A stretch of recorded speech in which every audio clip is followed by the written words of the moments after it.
aside from that, last we left off, you guys were in Alkesh, and I will hand it over to you. Where are you at? What are you doing? What are you up to? What time of day is it?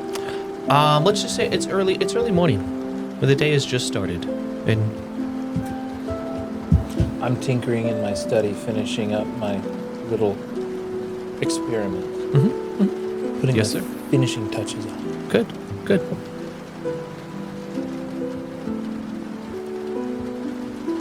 What are the two of you doing?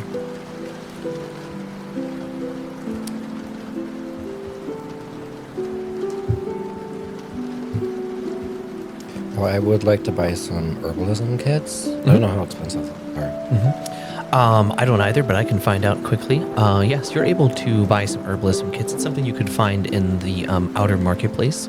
That's going to be in the, I think it's the 7th district. I want to say it's the called the lower quarters. So you're able to do that. If you go, herbalist kit should be something you can find on your D&D sheet if you open your inventory and type in herbalist, and it will tell you the cost of it. Feel free to go ahead and subtract the appropriate amount of gold. Gold loaded now. You guys did make a lot of money last session. You got paid quite a bit for retrieving that skull. Scroll. Did I say skull? You did. I mean, it would have been cool to retrieve the skull too, but So, yeah. At first, I had a skull on my mind because there's not. That's not a spoiler for something for you guys, but it's a different quest, totally different campaign, unrelated to this. And a skull was on my mind.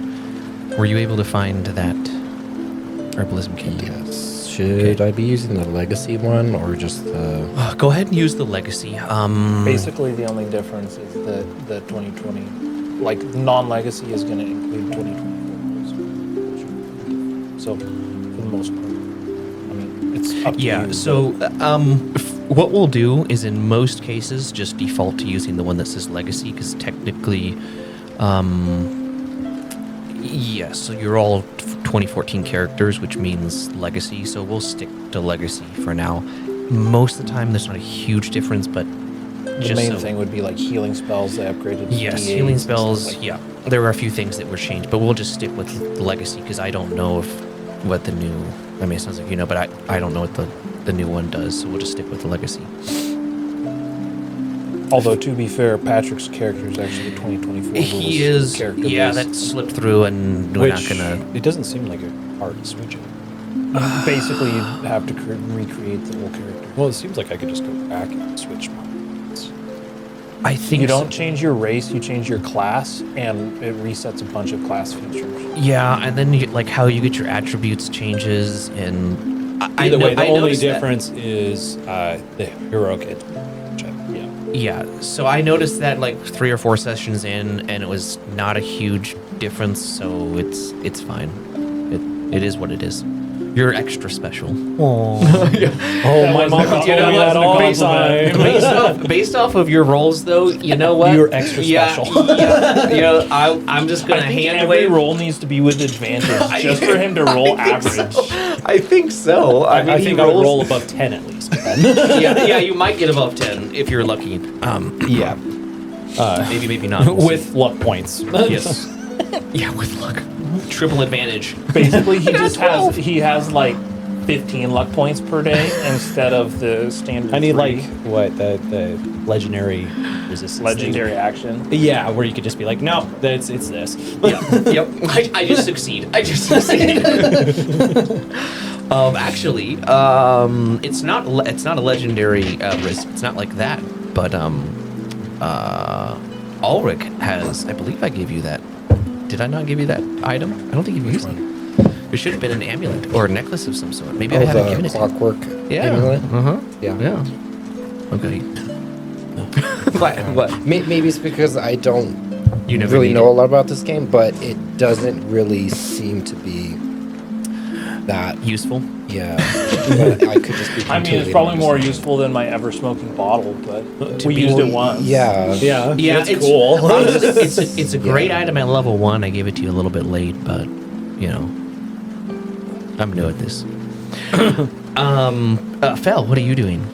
Ulrich is buying an herbalist kit in the market. Are you? I would. All I right, would like before to you buy- go, give me your cloak. I prefer to keep my clothes on, thank you. I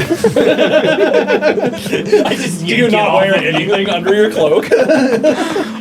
Are you trying? Are you going to try to grab I'm it off? gonna him? yank it off of Okay, him. go ahead and make a strength check. Are you gonna, if you want to contest it, roll strength to contest. Sure. It's entirely up to you. That's gonna be 21. Yeah, he beat me. Okay, so Forrest, you rolled a Declan 21. forcefully removes Ulrich's cloak. Go back into my study and just shut the door. And So that's curious, that. does Ulrich have anything under his cloak?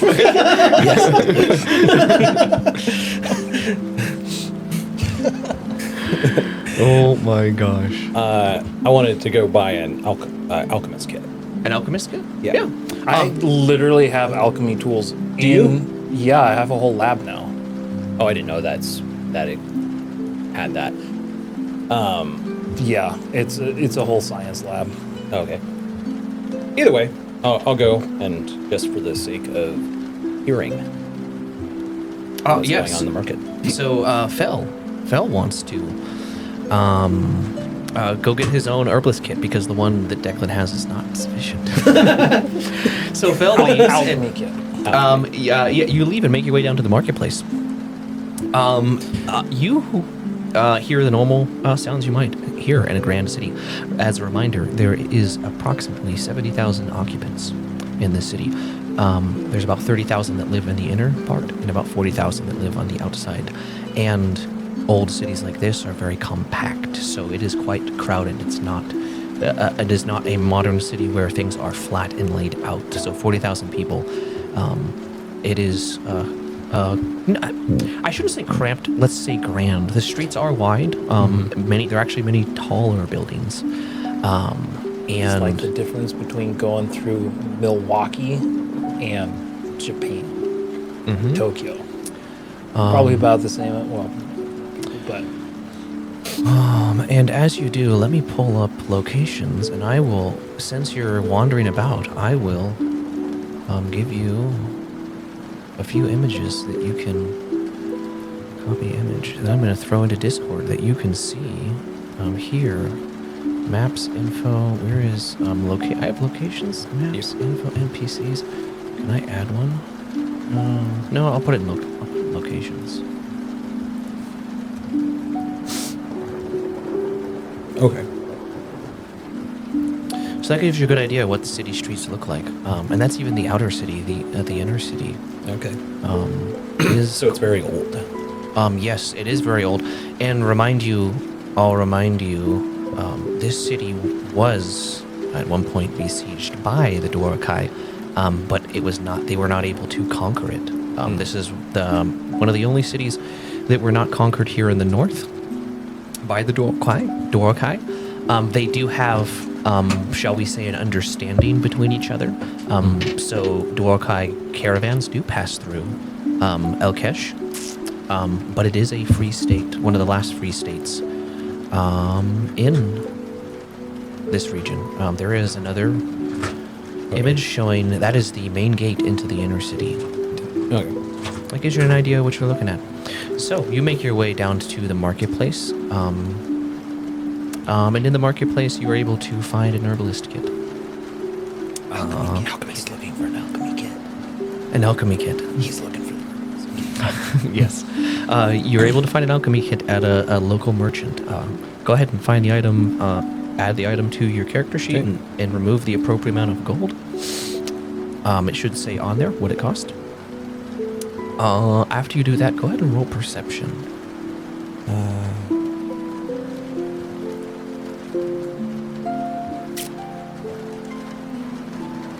How you spell alchemy? ALCHEMY. Yeah. I mean, if you type in ACH. ALCH. A-L-E-H-E-M-Y. ALCH, you should be able to find it. Okay, alchemy supplies. Surrounded by Hey, I spelled it right first. Technically, I'm across from you, okay? Okay. I saw this movie the other day. It said, "Don't ever 50 gold. over or underestimate my ability to do retarded things." Yeah. Okay. Roll for perception. Mm-hmm. Should have casted guide. You could. No, It's a little late yeah. now. And there's no reason to waste a spell slot on a perception check. It wouldn't. Hit guidance. I don't know what's going on. Oh, I start the yes. day off well. Yeah. So with that, like what, 4 or 5? Well, 2 plus your... yeah, perception. It's 4, 5, 6. Yeah. So with a 6, you're able to tell that you're in a marketplace. Oh, good. You are keenly aware of the noises and camels and oxen and people It's that are just making overly noises. stimulating, and I don't hear anything else. Yeah. Mm-hmm. Okay. Yep. You get a whiff. It smells like an oxen might have relieved itself. Oh, good. So, but other than that, yeah, you're not really sure what's up. But you Sounds- do have an alchemist kit. No, good. I recognize that I have bought something. You're like, I'm 50 gold poor. Good. Is there anything you would like to do, or? Let me pull up the map really quick. You are in section 7, approximately. It's a general. You're just. And in the we live marketplace. in section 6. Okay. Is that in locations? Yes. If you go to. Okay, yeah, it's You scroll okay. up to the- 7. Okay. Okay. I'll just mosey my way back to the hideout. Yep. The You do that. hideout or our base? Our base, yeah. Not the use. Yeah. No. Yep. Your place. Yep. Declan's place. He did- Declan's place. He paid bought it for and it's nice enough to let you stay there. Or I assume you're letting him stay there. Hey, it's still. I Did don't you? know. Well, they were there this morning. They just kind of let themselves in. And you like ripped his clothes off. Just a cloak. Just as yeah. Okay, you're able to make your way back to the alchemist lair. I mean, it is you do, yeah. Would you Just call it an the alchemist base. lair? Base. You're able to make it back to the base. As you walk through the door, make another perception check. What are you doing something? I am. Oh. Okay, I'll call one of the perception checks. Go ahead and make a perception check. You can be like, I'm making a bunch of noise or something like that. No. It's gonna be like I'm gonna roll a 2 and then you're gonna hit me with a frying pan. So 11. I broke 11. 10. You hear something in the other room. That's not how this works. Sorry. What are you doing? I was trying to text you, but just as Oh. you pass through the door, you feel a tap on your shoulder. Oh yay. You're testing out the cloak. Go ahead and roll perception again, or roll insight. Roll insight. Okay, roll insight. Sorry, I was trying to text you. It just Oh. wasn't working. Nope, not a problem. I just need to look. Insight. Where is my insight? Under I. Very. Oh, there we very go. smart. 15. It's very insightful of you, Micah. You feel a finger press down on your shoulder. You can. I definitely thought I tell- already felt the tap, right? So he tapped you, but with Oh. that insight, you can tell that it's someone's It's a finger. finger, It's a finger. okay. So someone definitely tapped you with a finger.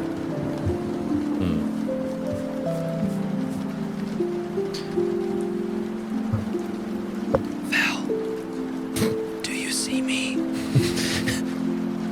I hear you. But can you see me? Why are we whispering?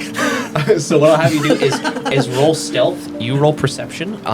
If his perception is higher than your stealth roll, then I feel like since I'm testing a piece of technology, maybe a disadvantage on the stealth. Sure, we'll roll with disadvantage. Yeah, I mean you are whispering to him, so it's kind of a dead giveaway. Doesn't really matter. It's still a 19. It doesn't matter. It's a 7.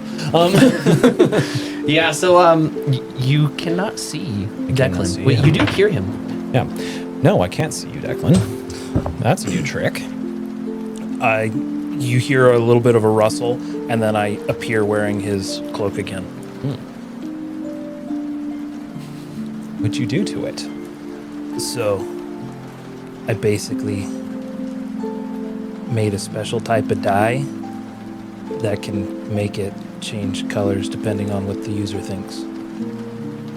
It's not quite invisibility, so like if I'm standing against the wall and you're standing against the wall further down, you'll see like my profile against the wall, but basically I can chameleon shape to whatever colors I need. That's cool. I need that. You looks like he's actually not wrong. Well, lucky you, the other 2 red cloaks that I picked off of those guys that turned the other guy to sand are also rigged up with this. Oh, wow. Yeah, that was a while ago. Yeah. Sweet. Sure, but it will happen. And when I turned the guy to sand. That was a long time ago. Yeah, all that being said, it was actually only 3.5 weeks ago. Hey. That is true. That is true. It actually was not that. Maybe a month ago, but Yeah. not all that long. In world or Yeah, I think so. In world, yeah. Yeah. Oh. The perspective of somebody that hasn't seen much. Because before the pyramid, we'd only been around each other for like 2 That's weeks true. or so. Yep. 2.5 weeks.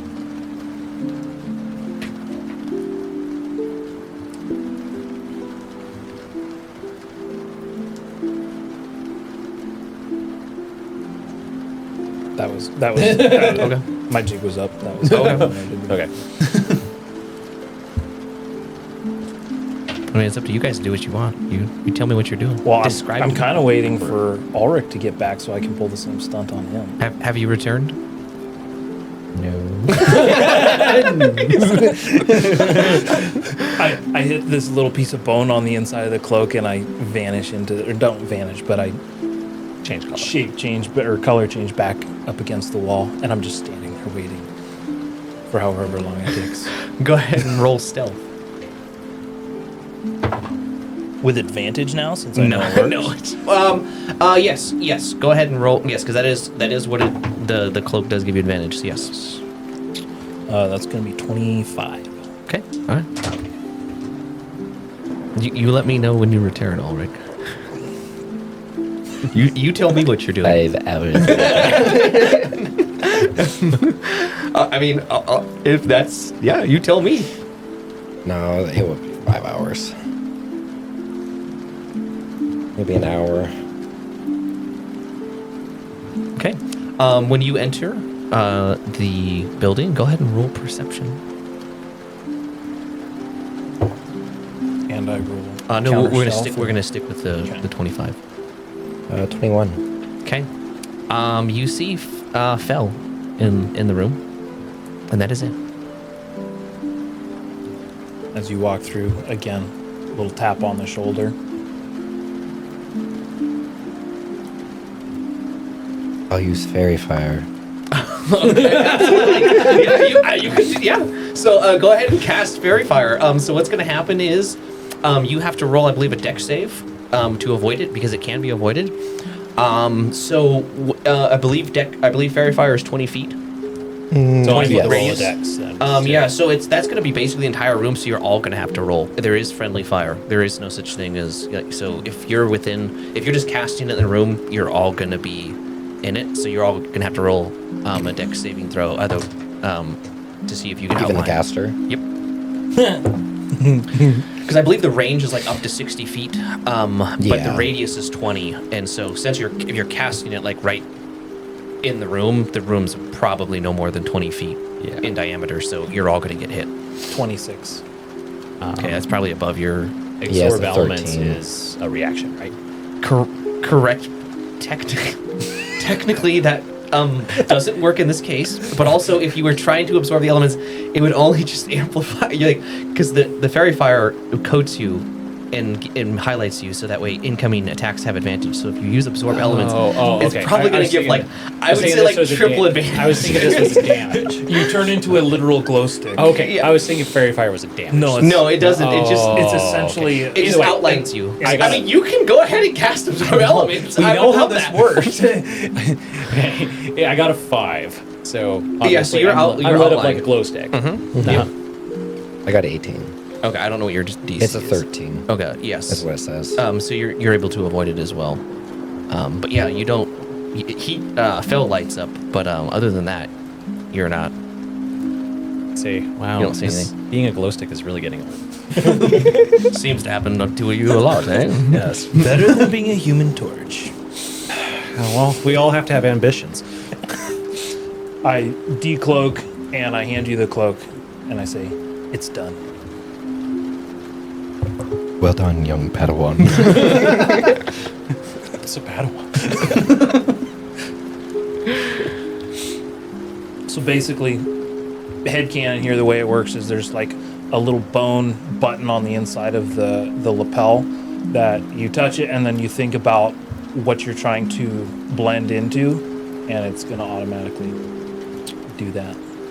I'm not sure if that would take it, like if we're in action or combat or something like that, if it would take an action. So, we'll say that's the case for flavor. Mechanically, what I'll have you guys do is add the Cloak of Elven Kind to your inventory and rename it to the Chameleon Cloak, and you'll just have it, because effectively it's giving you advantage on stealth, which is what that cloak does. So instead of me making, I thought I did actually make a custom item, but I did not. So you're just I'm just gonna have you add the Cloak of Elven Kind and rename it to the Chameleon Cloak. So I And made one for all three of us. one for each, or one for all three of you? One for each of us. One Sorry. for yes. Yep. Okay, so Cloak of Elven Kind. Oh, that's.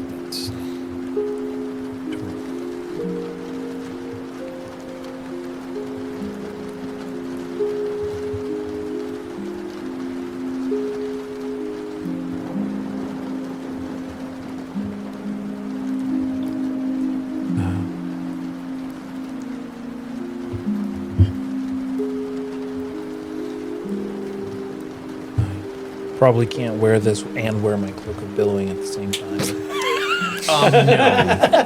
And I believe Show off I believe, and hide. I believe does Elvenkind. I believe it requires attunement, anyways.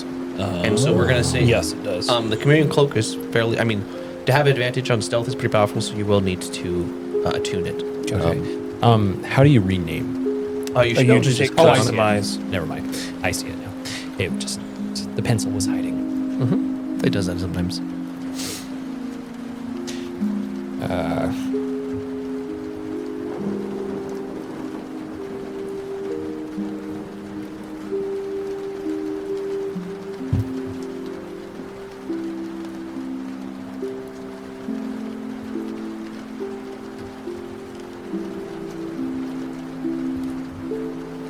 Ilya.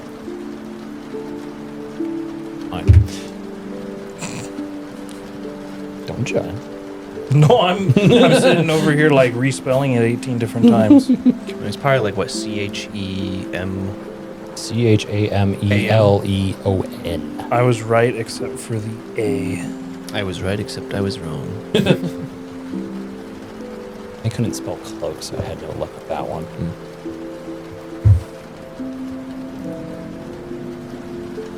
I hate it when I spell like a simple word correctly, and I'm like, I feel like that's wrong. And I'm like, but it's clearly right. But I feel like it's wrong. It just doesn't look right. I don't know. It just looks wrong. But I know THE, the. But why does it look wrong? I know, right? There all the time. It's because you missed the E. No, I didn't miss the E. No, I you, did. you missed the yes. You missed the E. Quick, just Yeah. mechanical question. How does an alchemist stuff work? Like, if I wanted to... An alchemist. It's basically like a little chemicals lab kit, essentially. Like you'd use it, you'd have like a small beaker or small whatever to try to concoct, like if you wanted to make poisons or something. So like let's say if I had some ingredients in my inventory, I just... Like, obviously, stuff may not work, may work. And I just mix stuff together, essentially. You can just mix stuff together. that being said, if you don't have proficiency or knowledge with it, obviously that's going to play a factor. Yes. What are you looking to make? Trying to play around a flower. Oh, really? Okay. Yeah. Describe to me what you're doing, and then we'll have First, you kind of roll. just want to figure out what's this thing, because it's not a normal flower to grow into. I want to figure out what this is and see how it's useful. Okay. Yeah. You can definitely fiddle around with it. So you can tell that it is not wilted ever since you picked it.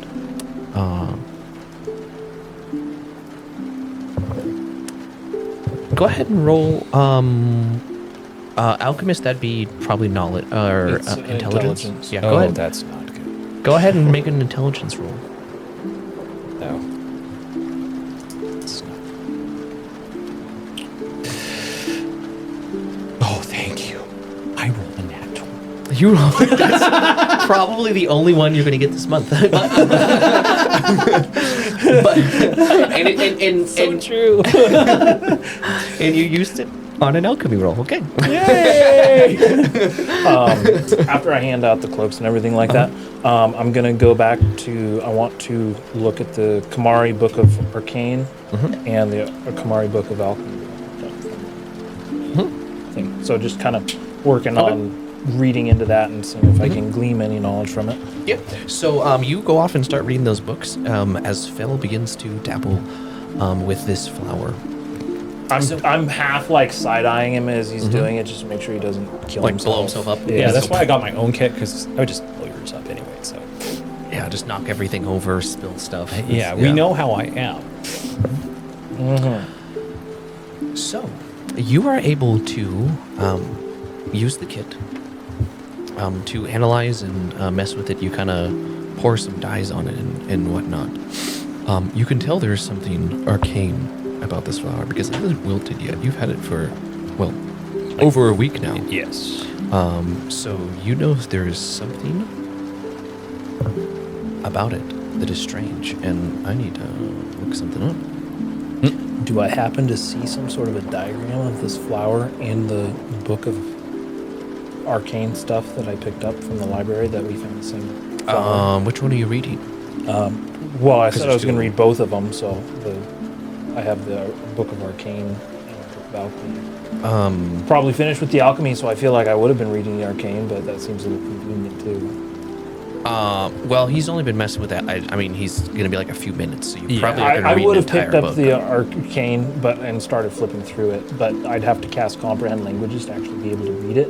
So I was just kind of flipping through it. Okay, go ahead and make an intelligence, just a flat intelligence roll for me. I can do that. 15. Okay. You do not find anything directly referencing the flower in the books. I wrote something up on this, but now I don't know where I put it. That's not good.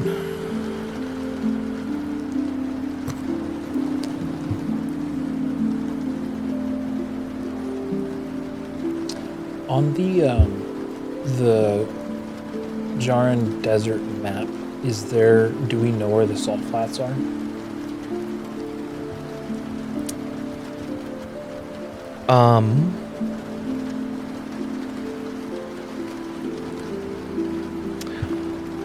So, yes, your characters would. Granted that you've been in the region for a little bit and you've picked up things here and there. If you want to go ahead and grab the map, I will be more than happy to point it out to you.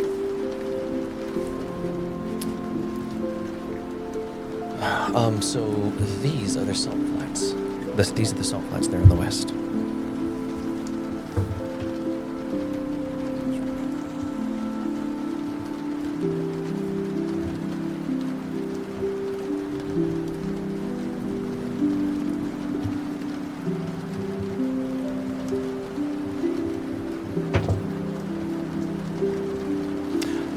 Here we go.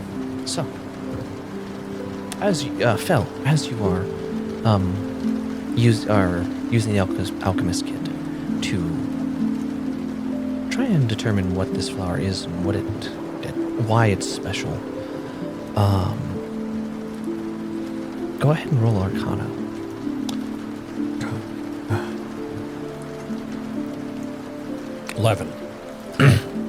you feel something strange, like tingling in your fingers, and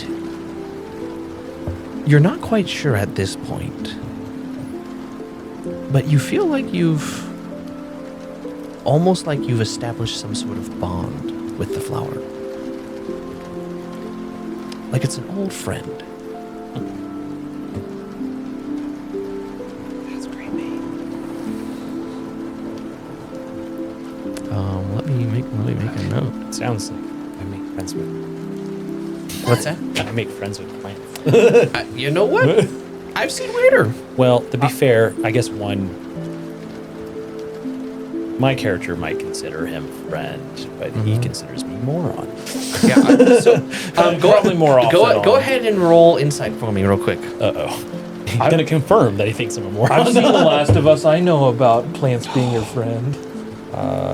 Insight. you I've said, never right? seen that movie, but I've heard about it. It's a show. What was it? 11. 11. You get the sense that your ball of dirt is jealous. Oh my.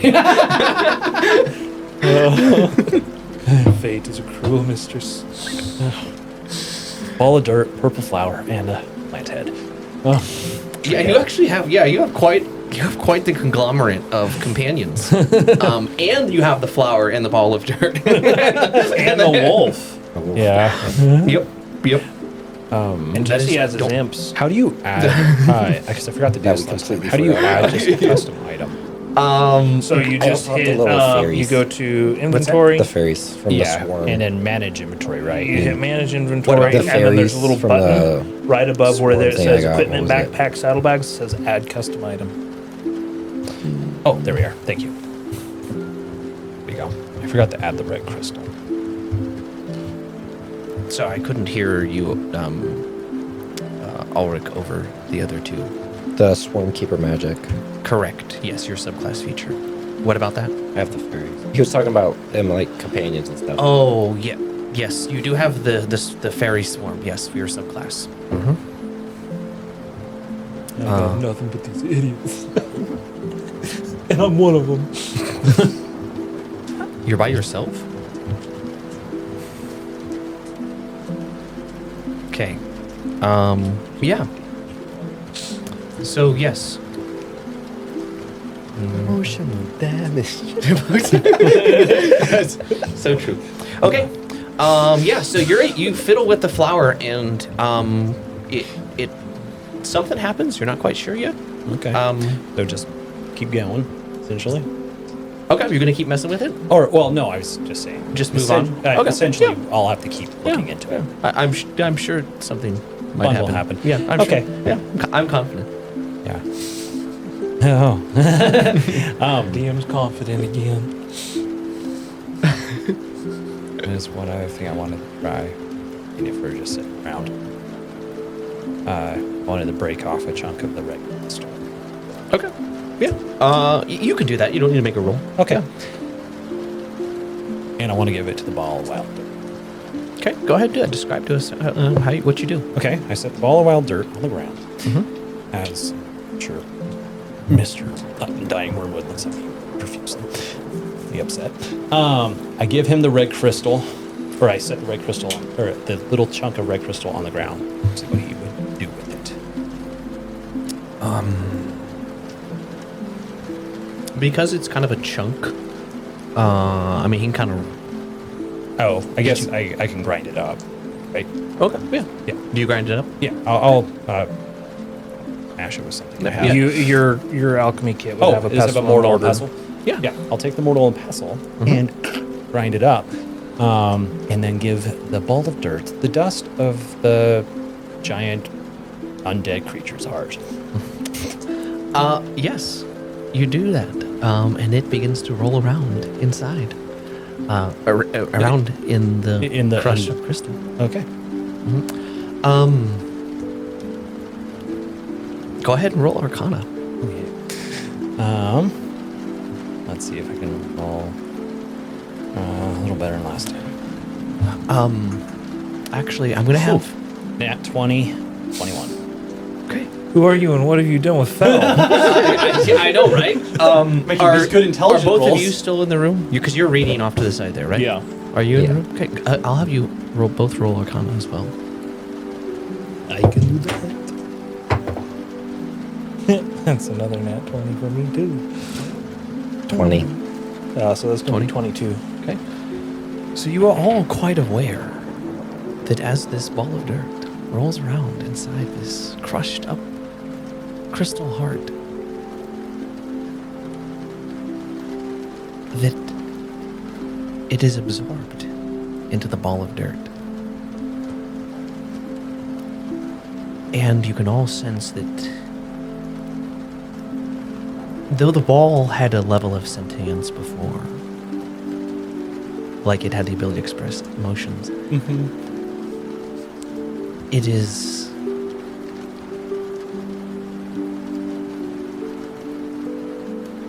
it's no longer, you don't sense its sentience anymore. You feel that something about it has grown or increased, or rather We now have an awakened ball of dirt. imbued with it. Great. Now there's no. something else smarter. It isn't. It isn't awakened, or at least not that you can tell. But you are. It is quite clear that the crushed up crystal is absorbed into the ball of dirt, and you can distinctly sense something has changed. Something arcane has shifted. I walk over, grab the rest of the crystal from Fel, put it in a jar, put it in the cabinet.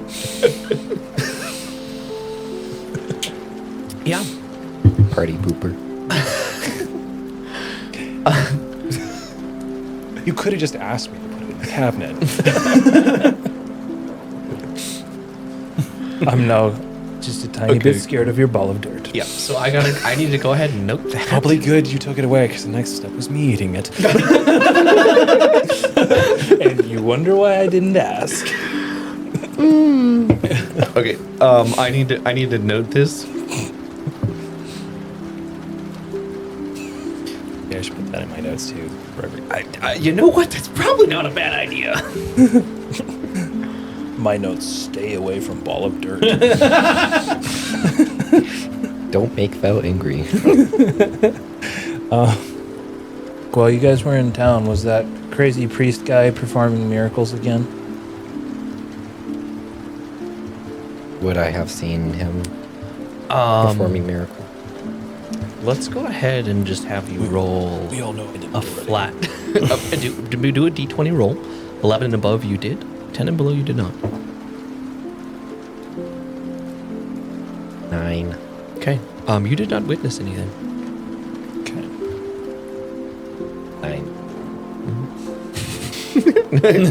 9. You both.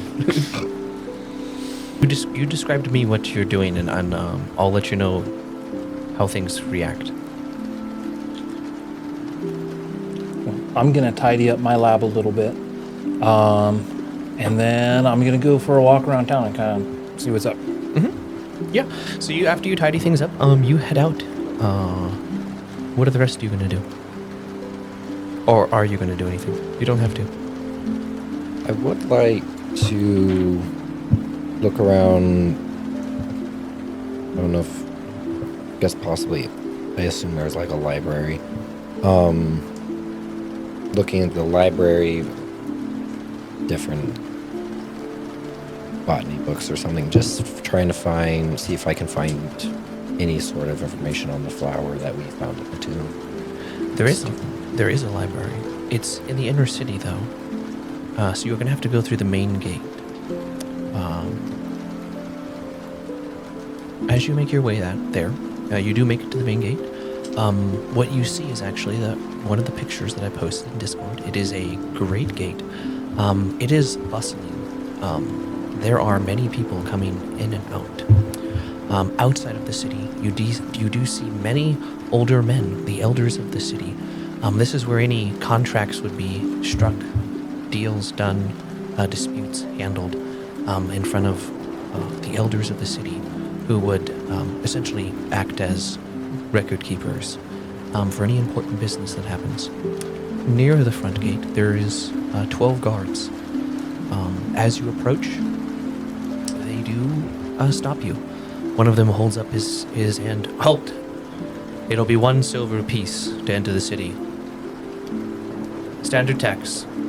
Okay. Hand himself a piece. Okay, go ahead and subtract 1 silver from your inventory, and you are free to enter. As you make your way into the city, this area is, shall we say, far more opulent, much nicer than the outer city. This is where anyone rich or noteworthy would live. You make it through some living quarters, and eventually you do find a library.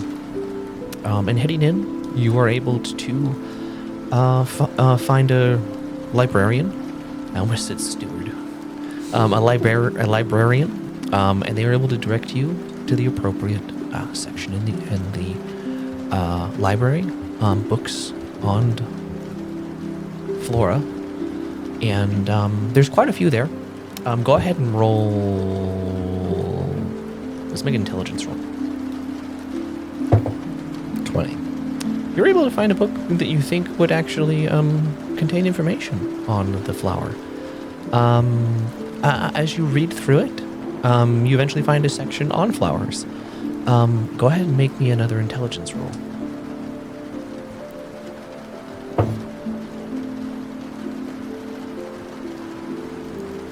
$16.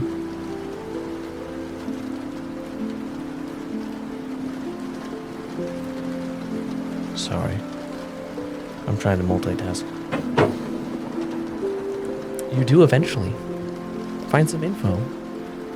Or you find it's the book speaking of a flower, describing a flower that is eerily similar to the one you guys pulled. This particular flower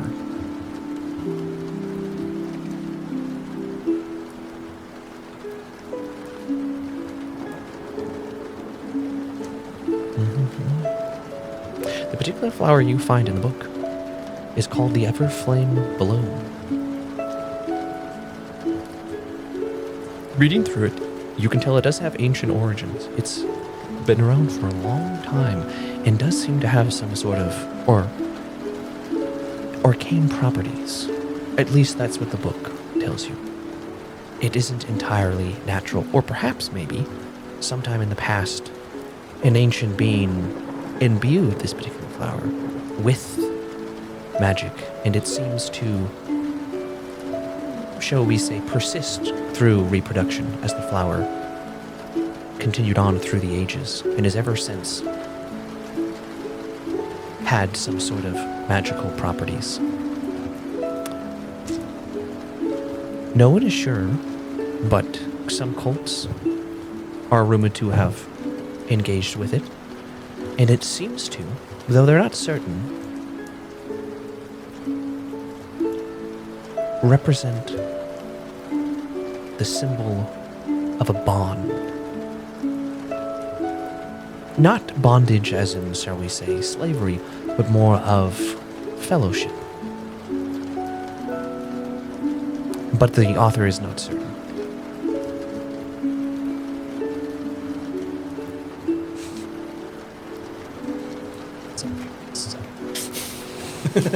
No, I was thinking, quick, Jesse, put the DM on the spot and ask for the author's name. It's unknown. The copyright. The author who contributed to this is unknown.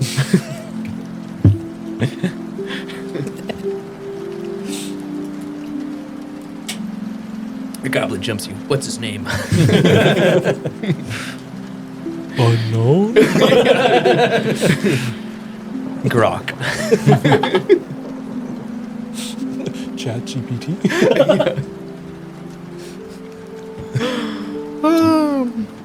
I think his name is Googly. What's goblin spelled backwards? Niblog? I was thinking Google. Oh. It's okay. So that's what you find. The entry gave some basic information, but it was clear the author was not certain, could not come to any certain conclusions about the flower.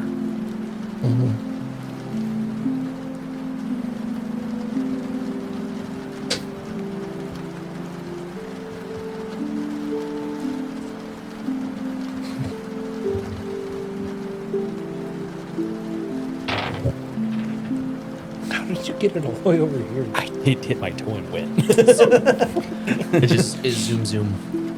What did I roll? It was a 1. Is there anything else you'd like to do in the library? Really loudly. Yes.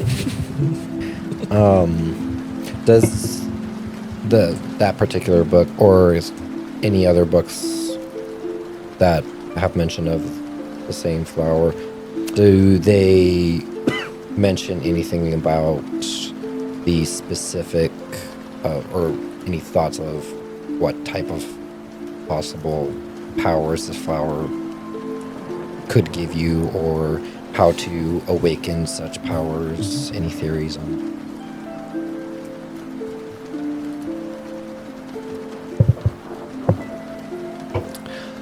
So, there is in one of the entries a tale, an ancient tale, about bands of heroes carrying this everflame bloom to mark themselves as brothers until death. Oh, brother. But nothing specific about what it does, just how it was used, the result of which is unknown. But it was certainly carried by those who fought alongside each other. Sounds like it's a Power Rangers tag deal.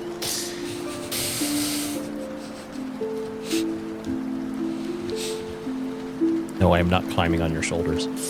Or you on mine. I didn't want you to. So as I'm walking around town, I'm specifically looking to see if that priest of the unknown religion is out and about today. Okay, yeah. I mean, we found him over by a fountain or city square or something the first time, so I guess I'd start there. So, if you recall correctly, your character, so all of you are aware that you did hear a rumor about a priest rebuilding a temple. Are you looking for that specifically, or are you... I guess I would look to see if I try to find this guy. If I don't find him where I found him before, I'd head there, but it would just be a guess that that priest is the same priest, so I was going to verify his location. Go ahead and roll first. investigation. If you're just looking around town.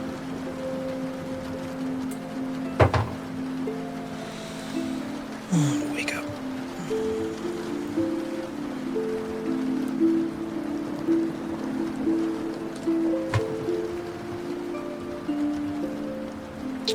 That's going to be 11. Okay. You're not really sure. You don't see anyone that resembles him.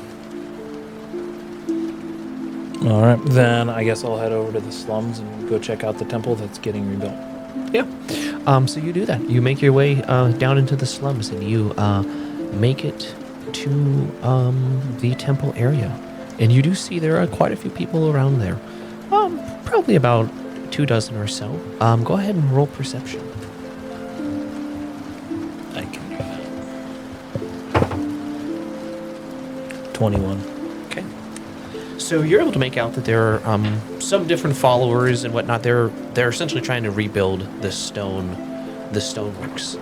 And that map right there, that is the temple that you see.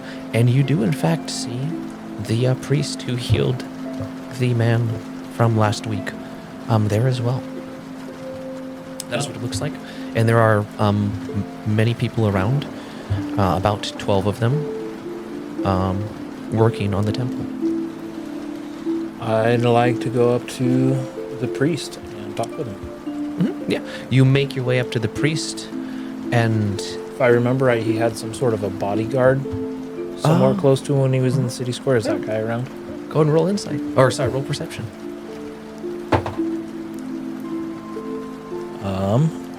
15. Okay. You don't see him. As you make your way up to the priest, he sees you coming. You, new face. I have not seen you before. I've seen Well- you. You caused quite a ruckus in the city square last week. Well, the Ember Choir does do what it can to help those who are in need. How much can you do exactly? I can do what the gods will, my friend. Could you, like, I don't know, raise someone from the dead? We hardly know each other. I feel like your line of questioning is a bit, shall we say, bold. I'm a bold guy. It is quite apparent. What do you seek? What is your name? My name's not really important. I just want to know if you're actually serious or not.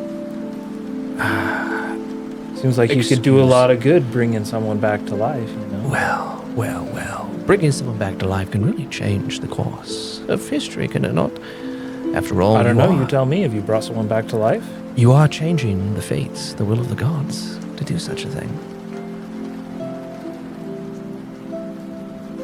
So you're saying if I go out and kill someone, that's the will of the gods too?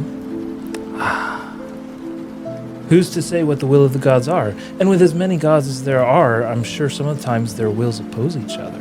So how do we know when changing the will of the gods or the fate of the gods is right or wrong?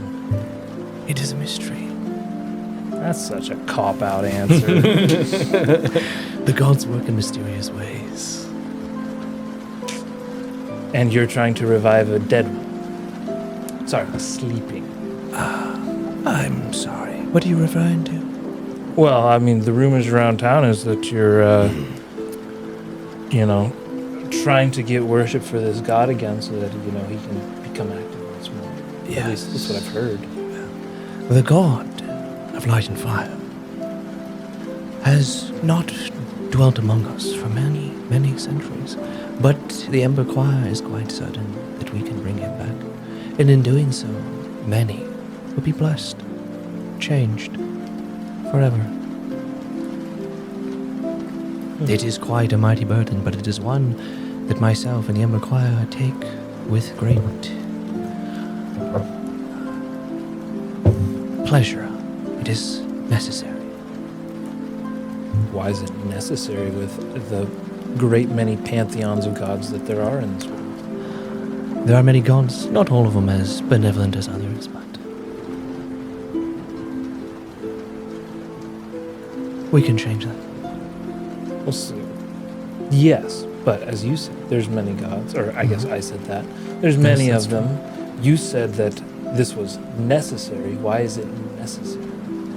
What makes your god so worth it? There are many reasons. It will help many who do suffer. How so? Do you not see the state of the world, the blight? Of course I see it. Yeah. Then you understand that many suffer. Yes, and one more god upon the hundreds of gods is going to help how? Well, I'm asking what makes your god so great that it's worth all the hassle that it's necessary to bring him back to be among us when you could easily go to any of the other gods and probably claim you're trying to get the same result. What makes your god so worth it? then you are free to follow those. I'm asking why you follow, but you won't give me a straight answer, which makes you feel either stupid or shady. If you wish to believe both, then that is your prerogative. Got you, so shady. See, the fact of the matter is I like shady priests. Well then, Careful, we might throw a dagger.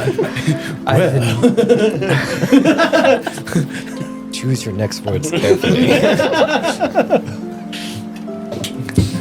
It's got a different direction. you have many questions, and you are clearly antagonistic. If you would excuse me, I do have to oversee the reconstruction of this temple, and unless you wish to engage in a productive conversation, then I will I have do feel to... like I've been productive. These are valid questions. Productive for yourself, because you apparently have something against myself and the I don't god have of anything fire. against you right now. Well, you're being very abrasive, so unless there is something... I'm a tiefling. We tend to be that way. We get picked on a lot. Well, I wasn't going to discriminate, but if you label yourself that, then fair enough. That is what you're doing. So, unless you have something else to say, or wish to engage in some sort of, shall we say, constructive conversation, I am quite busy. Sure. I have one more thing. That is constructive. You probably should improve your sales pitch. Not giving any straight answers is not going to really help anyone. Let's be honest. You weren't looking for a straight answer. Actually, I was. That's all I wanted was a clear, straight answer as to what the end goal of bringing your god back was, but you didn't give it. That's a pretty clear-cut question. So that you could then use it against me. Actually, I was honestly curious. I know you weren't. Curious. I legitimately was. Doesn't mean the character has to believe you, though. Go ahead and roll insight. That's a nat 20 for 26. So he is quite confident, based off of your direct line of questioning, that you were looking for a specific answer, essentially mining information, and he's not having it. Gotcha. Well, have a good day. And you as well. Maybe I'll try to be in a better mood if we speak again. I hope so. Don't like me. Under my breath, but just loud enough to hear me as I turn and walk away. Maybe he'll be in a better mood when we talk again. So He's a sassy tiefling. Wonders why people don't like him.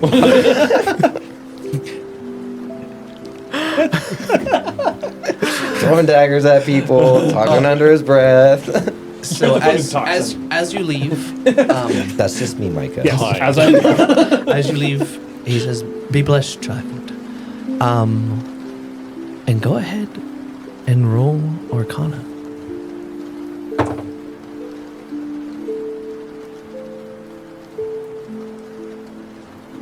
Uh, 19. You can tell that he cast the spell Aid on you. May the gods be with you, and I hope you do return. You can go ahead and add 5 temporary hit points. HP. Yes, sir. I'm sure our paths will cross again. I don't respond. I just continue. Yeah.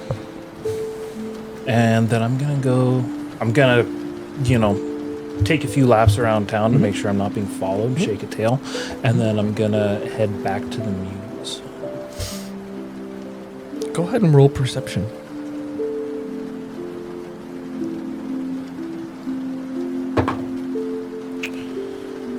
19. So you sense that someone is following you. And at one point, you do believe that you see someone who is watching you. They are clad in full plate mail. I mean, to the point where you can't see them at all. Almost as if they're completely encased. Does it look like the same guy that was standing next to him in the square the week before? Standing back. Yeah.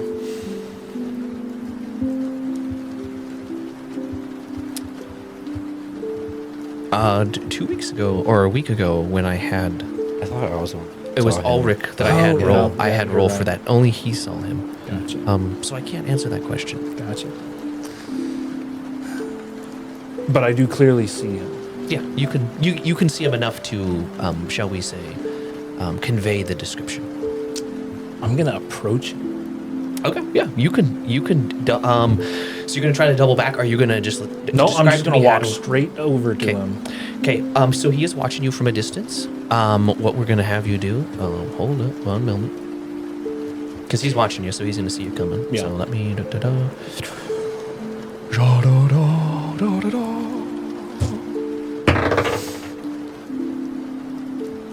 Okay, so as he approaches, he dips out, or you lose sight of him. Go ahead and roll perception.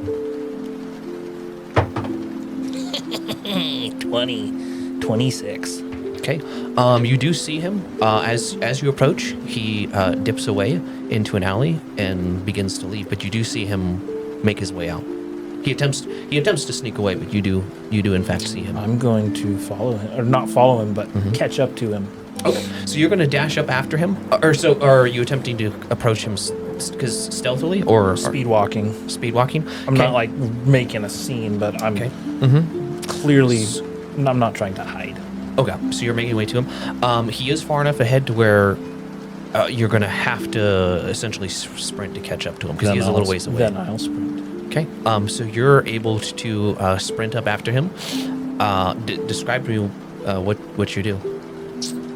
So it's kind of I'm assuming crowded street, or He dipped off into an alleyway. There are people around, but it's not.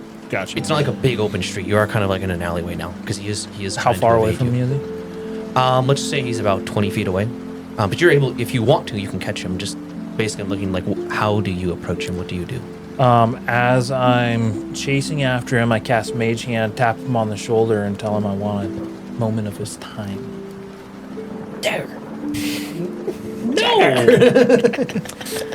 Okay.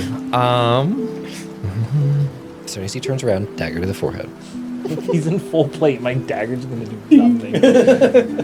It's just you, Mike. It doesn't matter. You're still gonna throw a dagger. So hold up one momento.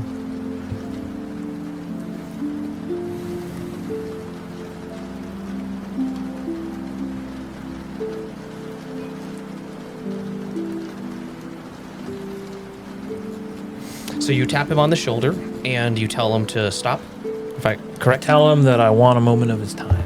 Okay.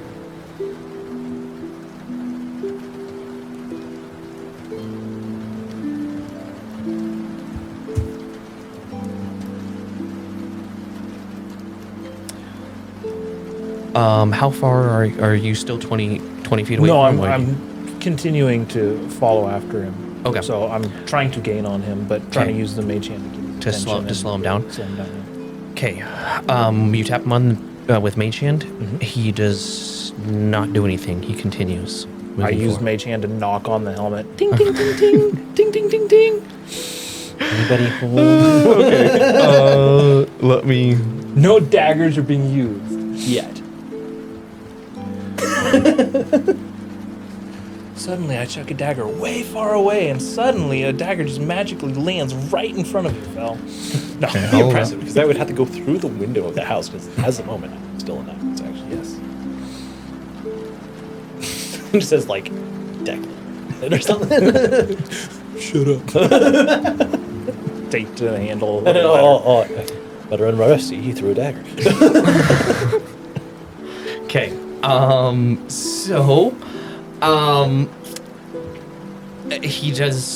He does not respond to the tapping on the head either. How narrow is the alley? 15 feet. Okay.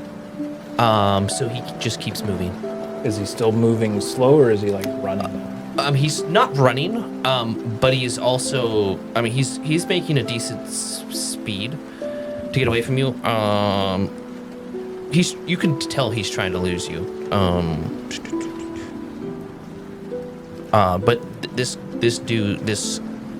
thing is like over. He's like 7'3", and he's fat speed walking. So he makes decent speed. I'm It's a big- 6'5", 6'6", so it's not that So big. you're tall, but the point is like he's not like 5 foot. No, like, yeah. He's 7 feet tall. It's I trying guess to I'm going move to away. run and dash around and try to get in front of him. Okay. And as I'm This is doing where so, I'm going to Declan say, dies. I've made many friends and I've made many allies and many enemies, and I only want to know which you are. Okay. So so as you dash up, go ahead and roll insight. There's nobody home. 21. Okay. As you're approaching, Yeah, 21.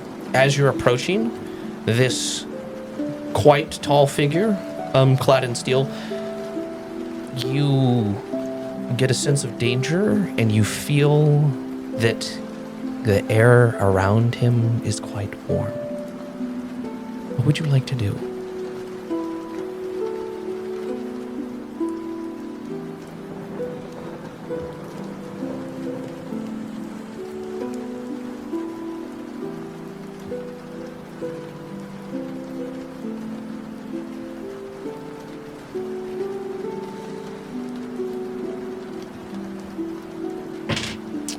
Cast prestidigitation and clean his armor off, and then turn around and start walking away.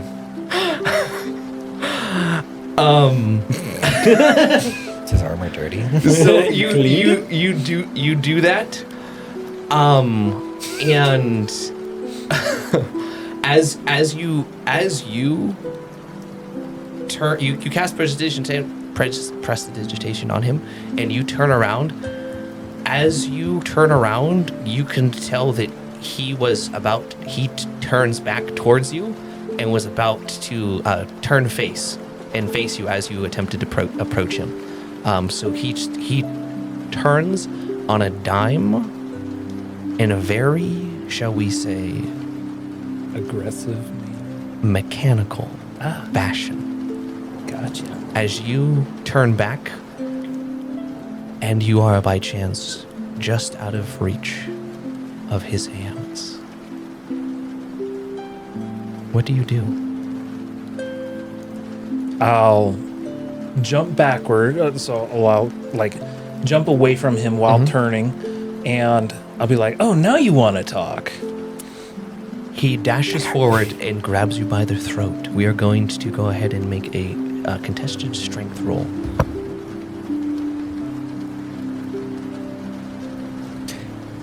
Talk. Should have gone with a dagger.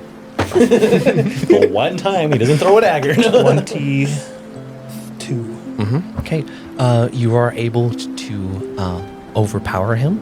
He attempts to grab you by the throat, but you're able to thwart him off. And instead of speaking, you hear a very loud mechanical grinding, almost like screeching or nails being drug across metal. Easy there, buddy. I got some oil if you need it.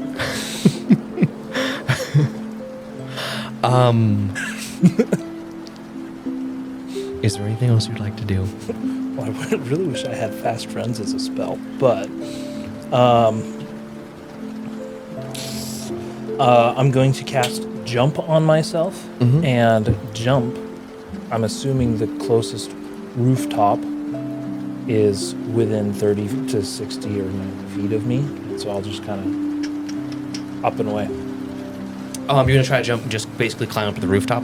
Yep. Remind me how jump works. I believe it increases your jump by 10. It's a touch spell, and once on each of its turns until the spell ends, that creature can jump up to 30 feet by spending 10 feet of movement. Okay. Yeah. So you're able to do that. You are able to jump up 30 feet, and when there is kind of like, so it's quite tall. In excess, the buildings go up more than 30 feet, and you're able to jump up to kind of like an awning that's kind of like 20 feet above you to go to the next thing. And when you land, this individual lands right after you on the awning, and the weight of his body breaks it, cracks it, and you both fall back down 20 feet. Quick question. With my wall runner's cloak that I still have equipped, I'm not wearing my cloak of Elvenkind right now. I wouldn't technically need the awning. So you can jump up with it. You can't use the free running cloak if you run sideways across walls, not up. So if you described it as trying to make your way up. So in my head, I was jumping, running, jumping, because it allows me to jump after free running as well. If I read that right. So that was in my head what I was trying to do. Regardless, you have to make multiple jumps, and he he lands Gotcha. with you. So wherever you're going to go, he's going to go with you. That's He can- fine. I was just saying you can- because in my head I wasn't actually landing on anything. I was just gonna kind of jump, run, and then jump again. I didn't have to land on anything. Okay. Okay, fair enough. So you don't jump onto an awning, but he's going to jump up with you. Just Hulk smash and through the he's wall. he's gonna grab you. So since you're jumping up and he jumps with you, go ahead and you're gonna have to roll strength. But you're gonna have to roll. I'll let you. I'll let you roll flat, just regular strength. You're gonna contest his strength. Not acrobatics, since it's kind of a. He's more trying to aerial grab you, so- But if Sure. is he roll. grabbing me, or am I trying to dodge the grab? He's trying to grab you, so you're gonna have to overpower. So he is going to grab you. Okay. So the question is, are you Yep. gonna be able to keep him from grabbing you by the throat? That's fine. That's gonna be. That's It's- only an 12. Yeah. So So 12 on the street. okay. He rolled a 27. So he grabs you by the throat, and so you jump up and and then wall run and jump again. As you jump to wall run, he jumps up, grabs you in midair, and brings you back down and slams you on the ground. Go ahead and roll 2d6 for fall damage.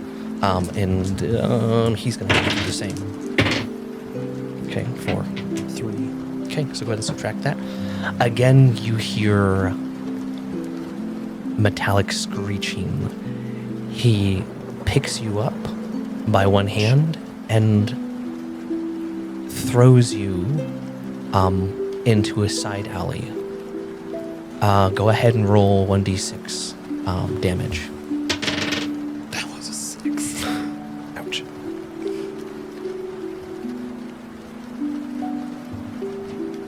Okay, go ahead and roll perception.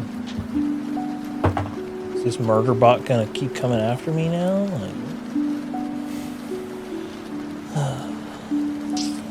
Perception. 19. Okay. You hear footsteps leaving. Big, heavy, clunky footsteps. Mm-hmm. That guy. They was, grow. That guy was no fun at all.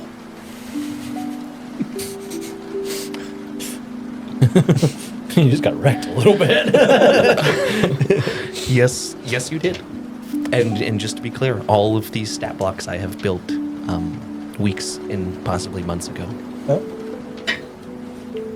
Aw, and did you try to make a friend? I even tried to clean him off. Like, goodness. That just made him angry. Maybe he liked his dirt. I didn't do anything aggressive at all.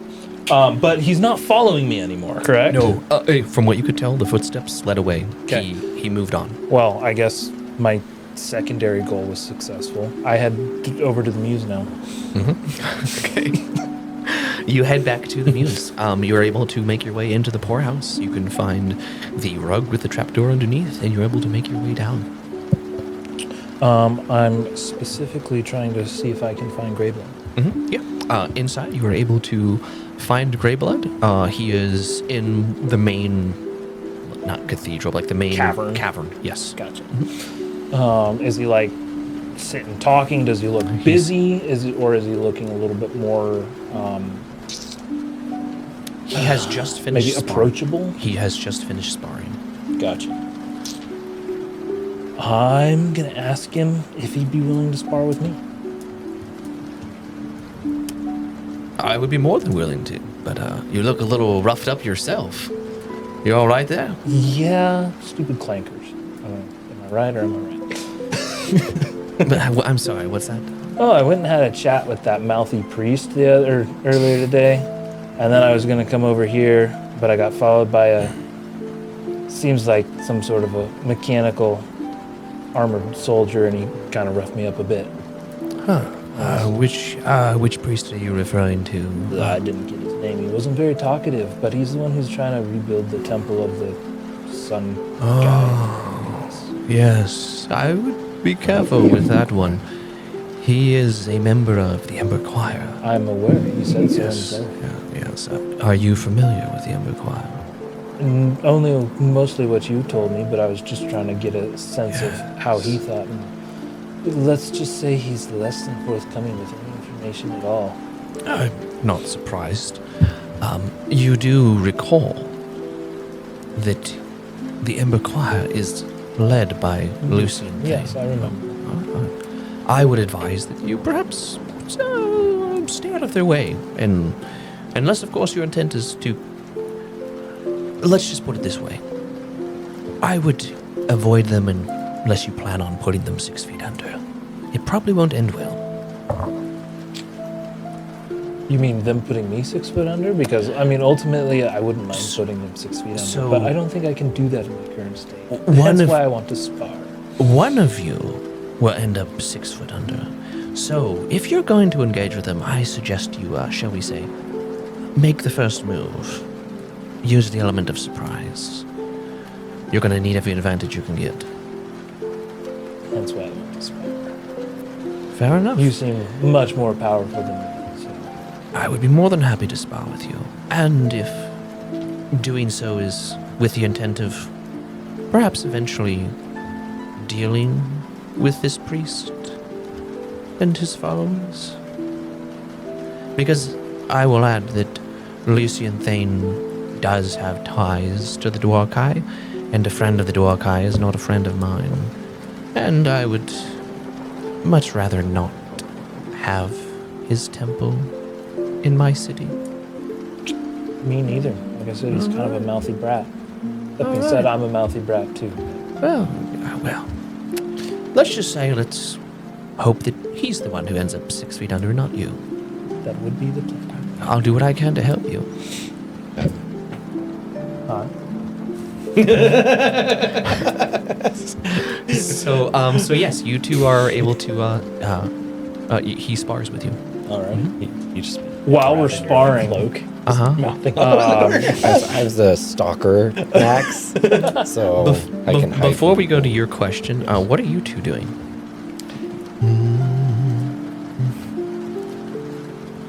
Because I'd go back to the hideout place. The muse? No, the base. yeah, the base. Sure. If that's what we're calling it. The base. Yeah, we'll call it the base. Weren't you already there? No, he was at the library. Oh, forgive me.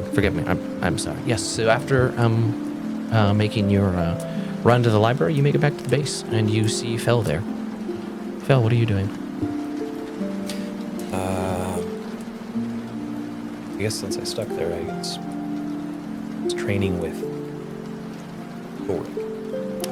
I can totally see him like still trying to use the alchemy kit and like accidentally mixing the wrong chemicals and like trying to like fix the floor or something like that before Declan gets back. So you train with Ulrich. When you ask him to do so, the first thing he says is, in order to continue your training, I think the next thing we should engage in should be what is called a mage duel. No reason in particular, just something you might want to know, just in case. So what we're going to do is we're going to walk through how this works. Yes. So if how a duel works, let's say you are challenged by another mage to a duel. You're going to need a wand to do it, and there are several stages to such thing. Basically, there's kind of one or two ways it could end up. Either you lose your pride or your life. So you can duel for pride or duel for to the death. So be careful doing such things. And there are several different stages to it.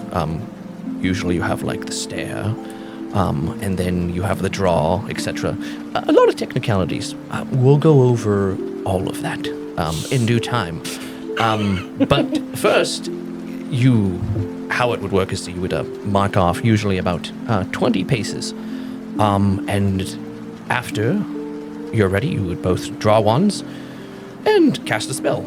And one of you may die. Do you by chance have 2 sticks? You could use arrows. Arrows would be. I mean, you could break off an arrow or something. Yeah, it's not important for the sake of demonstrations. Okay. I will take. I'll bust the heads off of 2 arrows, I guess. Yep. Perfect. All right. So go ahead and put my head on something like a stool across the room. Okay. I find a stool and set Ulrich's head upon it, Okay. facing the direction I will be. Yes. Okay. But now go ahead and. This isn't typical. You're gonna hold your wand in your hand, but go ahead and stick my wand in my mouth. He opens his mouth. Stick the wand into his mouth. Okay. Perfect. All right. So how is this going to work? Here you go. Perfect. How is it going to work? You're going to just go ahead and like count off 10 paces, and then we're going to walk through this, and I'm going to walk you through how we actually do this. I walk in and this is what I see. And as this is going on, Ulrich returns, and you see Fel and Ulrich facing each other. Ulrich is on a stool with an arrow in his mouth, and Fel is standing across the room. Where is my... Aha!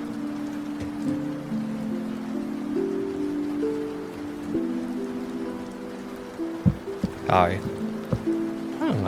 Oh, okay. So, hypothetically speaking, if some mage were to challenge you to a duel, it's all about setting the stakes. So, what would happen is you would set the stakes either for pride, blood, or to the death. Then you would select your strategy or style, and then your stare. And then finally, there is the shot, where the 2 of you cast a spell at each other. And that's when we find out which of you to die. He continues on explaining things. So this is actually a mechanical feature that may or may not come up in the future that you might need to be aware of. So I will send you the details of such things later, so that way you are aware of how this works. But as far as roleplay purposes go, he continues to instruct you in the details of it. And then outside of game, I will get you those, so that way you are aware of how a mage duel works, just in case it comes up. Yes. Hypothetically speaking. Never will. Yeah.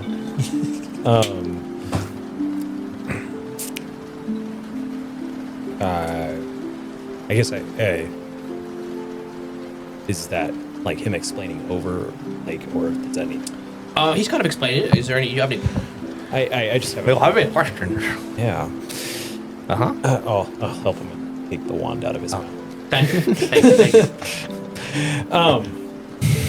Just curiosity. We ran into it a few weeks ago. The boots. You remember the boots in the road? Yes, I do remember the boots. The boots missing the body. Yes. Uh-huh. Well, technically, some of the body was still. Well, you're not there. I am, so I could say that the feet is still there. Yes. Mm-hmm. The sand was glass. Correct. What kind of spell is hot enough to turn the ground to glass? A couple. Some examples? Fireball. Finger of death. Lightning bolt. Okay. Yeah.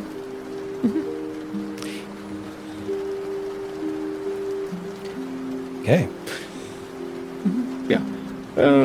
Somebody not to run into, obviously. Yes. Let's just say that if you were to, hypothetically speaking, like run across them in the middle of the night, you would not want to engage with them. Let's just put it that way. Okay. Again, hypothetically speaking. Not that there's any rolling in real life, but like, let's just say with your rolling, you would lose.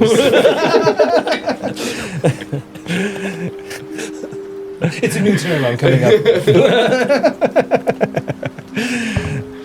Hey.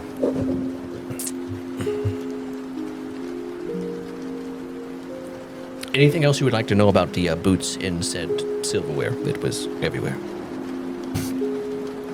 There was silver. Oh, I don't remember the silverware. Yes, there was silverware everywhere. Silverware everywhere. Yeah. We would have grabbed it, but it wasn't worth anything. Oh. Or utensils, should I say. Beyond somebody having a meal in the middle of the desert, why was there utensils? That would be an excellent question to ask the man who owned those boots. But unfortunately, we can't. Fair enough. No, I think that was my question. Would you like to know anything else? Oh, many things, but we know how that goes.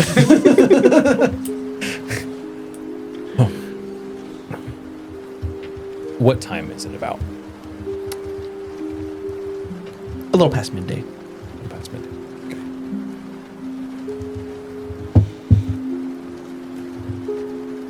Ulrich, what are you doing?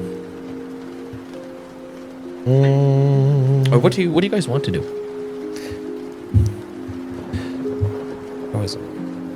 I was thinking a bar, or not bar, but whatever we ran, the place that the Black Wolf people were meeting at. What was it called? The Jewel of Barak. Jewel of Barak. I was curious about playing a fly on the wall there. Yeah, you can absolutely do that. Yeah, so you can go ahead and head out. Ulrich, what are you doing? Maybe before I head out, I'll ask Ulrich. Sure. Okay. It'll be just two flies on the wall. No, I'm laughing because that was where I was going to go after this. Okay. You won't see We me. see you there all beat up. Okay. So the two of you make out. Make four. Make four. You make your way out. I like it how that much. Everyone's going to be avoiding you. It's the perfect cover. You avoid attention by making sure no one wants to even look toward it. Okay. Stealth through obviousness. Yep, the closer you are to the enemy, the farther you are Stealth from through harm. latency. There we go. So the two of you make your way out to the Jewel of Barak. Is that in the old part? Or the part? That is going to be number 7. I believe it's the lower quarter. And with that, we're going to take a short break. I'm going to have you roll a history check. History.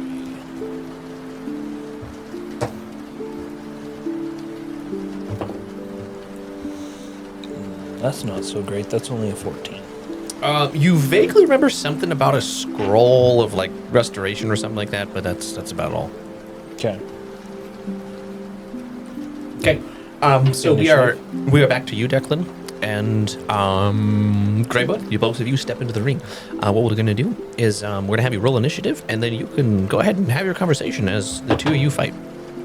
So 20. He got a 20 as well. His dex is an 18, or yeah, you're I'm you're plus higher. 5. Yep. So you will go first. Yeah. What do you do and what do you say? I'm going to just lunge straight at him 1st. I want to try sliding between his legs and then grabbing him from behind with my tail. Okay, what are you grabbing like his neck, his leg? What are you Yeah, grabbing? kind of like up underneath his arm and like over the other side of his neck. Okay. Okay, so go ahead and make an athletics check to slide between his legs. Athletics, that's going to be 20. Okay. You're able to make it between his legs. That's one action point. And then you can go ahead and attempt to grapple. Go ahead and we're going to make a contested strength roll. He got a 24. Mine's a nat 20, but only a 20. So. I'll allow it. Yeah, you're able to grapple. You're able to grapple him. It wasn't that much higher than you. And since it was a nat 20, then yeah, you're able to grab him with his tail. Your My tail. tail. Yep. That'd be Yeah. awkward grabbing him with his tail. Yeah, it would be considering he doesn't have one. And while I've got him grappled, I want to. Let's see, I had this all planned out in my head. No, it's not. Your head or the plan? Both. Correct. I'm gonna ask him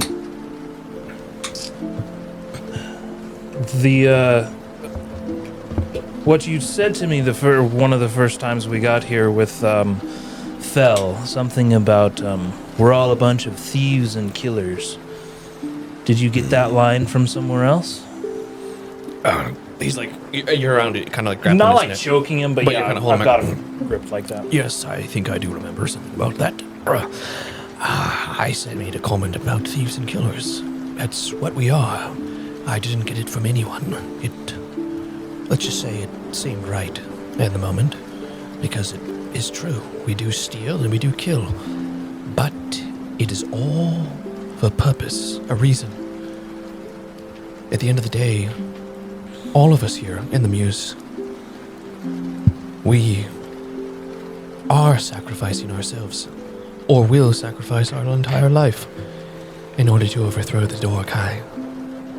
It isn't ideal, but it is definitely necessary. A worthy sacrifice, after all. A lot of people depend on it.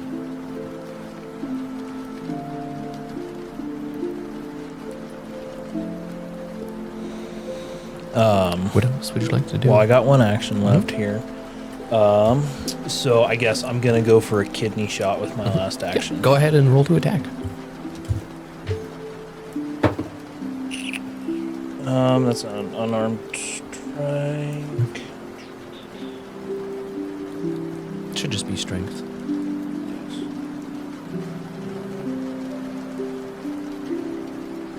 Everything's really slow for me right now. Yeah, so that'd be 17. That does not hit. He's able to kind of squirm as you go for the shot, and your knuckles kind of they brush across the back of him.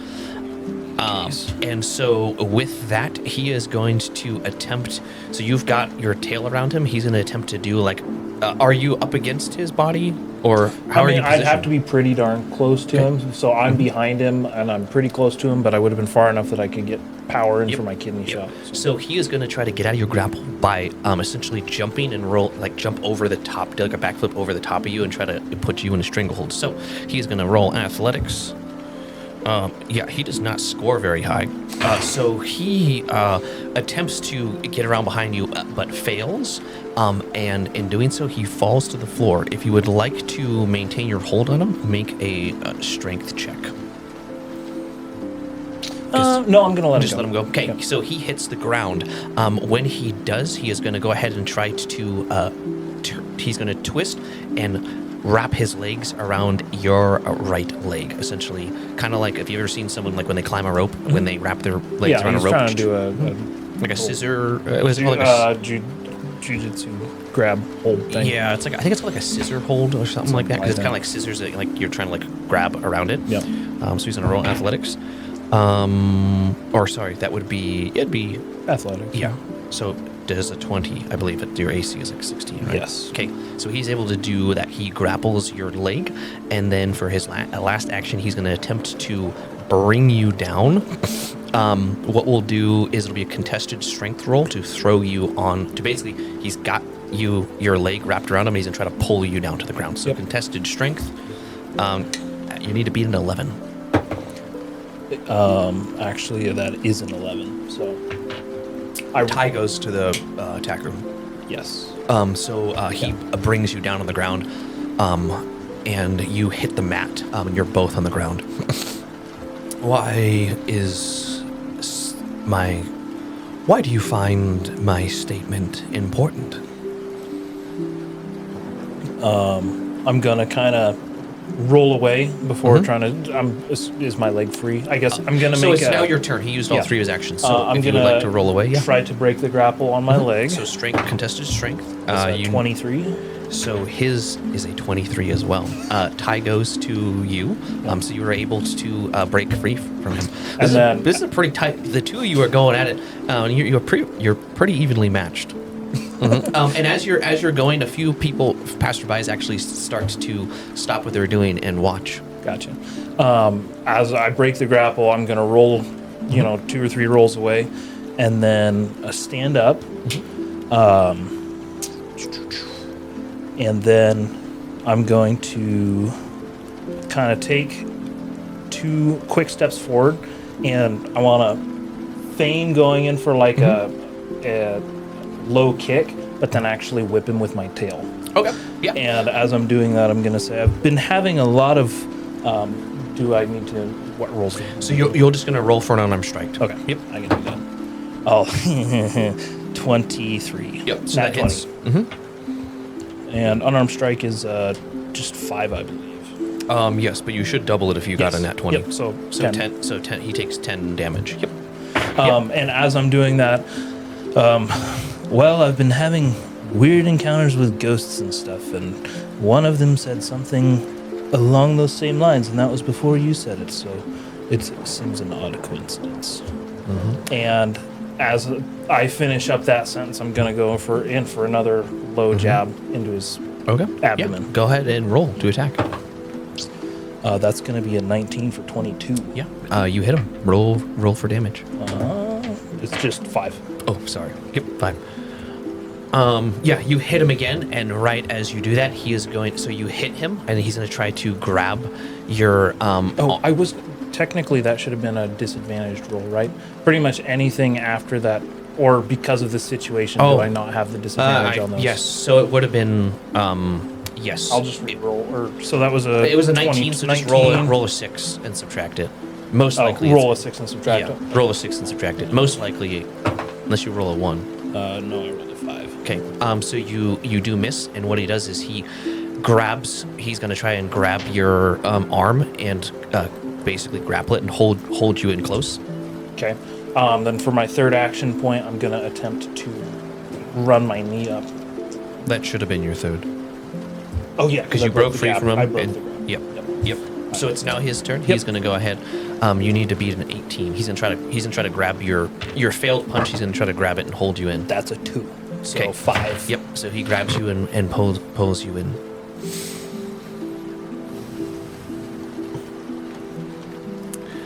What strange ghosts do you say? Well, there was this actually very well-dressed ghost at one point who was howling and yelling as we were coming back here. I don't remember exactly what he said, but I believe he said something along those lines. And then also, ran into a ghost of a cleric who said pretty much almost exactly what you said, except that I'd find him amongst thieves and killers. Really? And he is going to pull you and try to throw you over himself and then roll on top of you. So we're going Like a German wrestling type throw. Yep, because you're over top of him and he's currently holding your arm, so he's going to throw you over his head, and then as he throws you, he's going to try to roll with you on top of you. So we'll do a contested strength. Nat 20 for 26. Yeah, I'd lose that one. Okay, so he throws you over his head and then rolls up on top of you and pins you to the floor. Strange.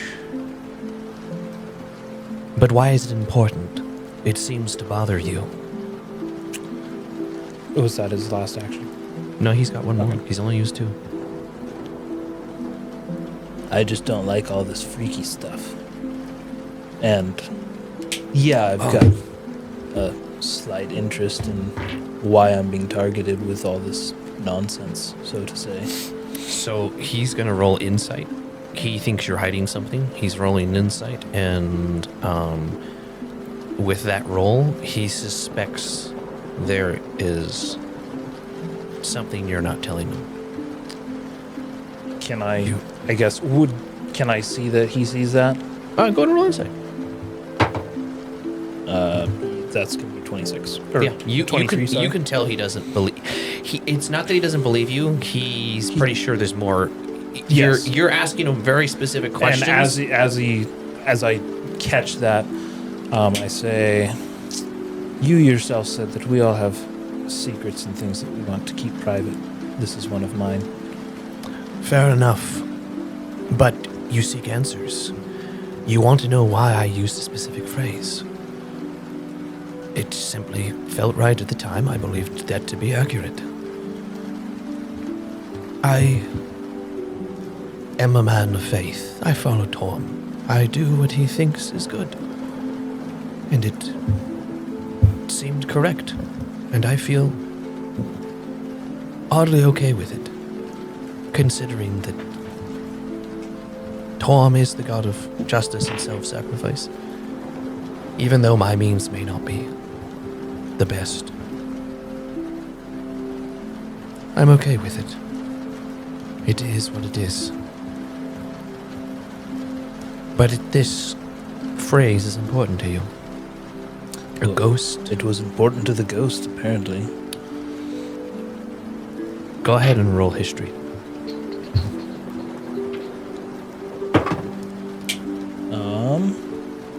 17. I'm not so as DM, I'm not sure if you're attempting to lie to him, but with that history check, you do remember that it was the man who was murdered by the cultists who said that phrase to I you. remember. I'm just assuming he was some form of a ghost, considering, or at least undead. Oh, okay. So, Okay. to some extent, I'm not sure to what extent, but I'm not considering him part of the living per So se. At least that's where I'm at in my headspace. with the history roll, so you did physically touch him Okay. in that instance. So with that But I can history physically check, touch zombies too, so I guess that's why I was saying I was lumping him in with undead, which ghosts fall into that Okay. category. fair enough. You do that.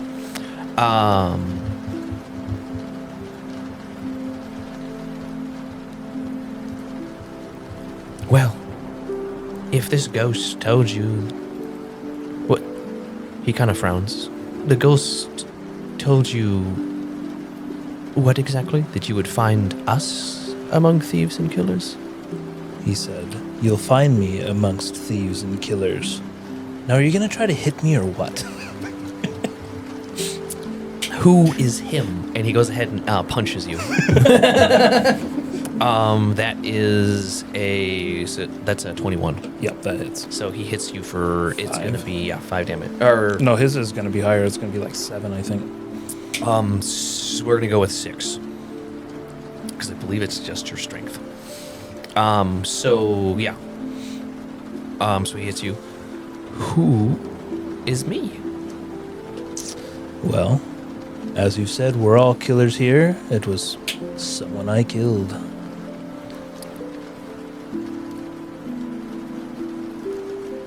As that was that his last action. Something about his face changes. But was it?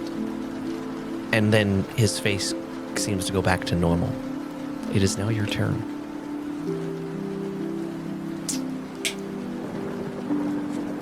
I'm still being grappled, right? Go ahead and roll Arcana. I'm good at Arcana, I think. That's gonna be 17. You could tell something arcane came over him for a moment and spoke through him and then dissipated.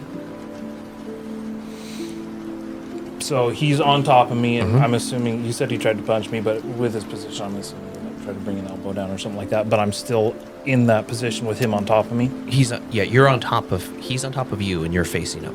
Okay. I'm gonna bring my knee up and try to knee him in the chin. Okay, go ahead and roll to attack. That's my strength, so that's gonna be 19. That hits. Sweet. So that's another 5. Yep. And then I'm going to try to grapple him back by, putting him in a headlock, and say really quietly, "It probably was." Go ahead and make a contested strength roll. 16 is the number to beat. That is 17. Okay. Yeah, you're able to grapple him. He, with you around his head. What do you mean, me?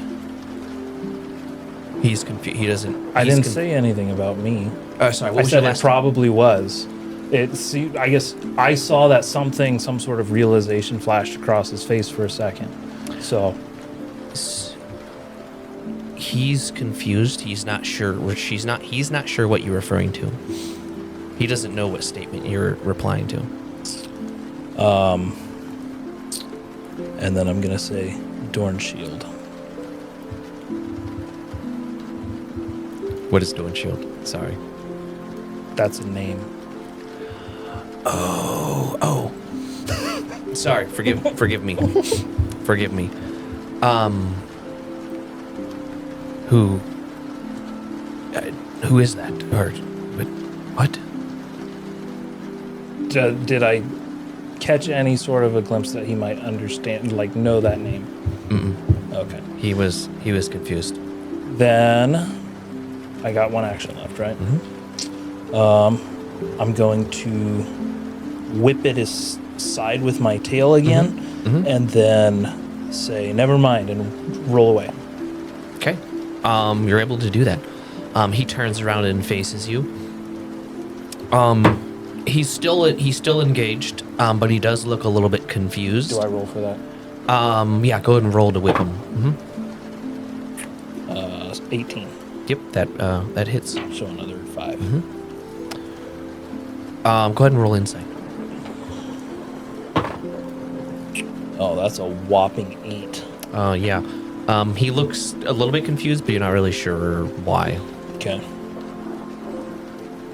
I've accomplished my objective for now, but I'm gonna keep fighting him, I guess, until I get Okay. down. Okay. Yeah, you guys spar for a little bit longer.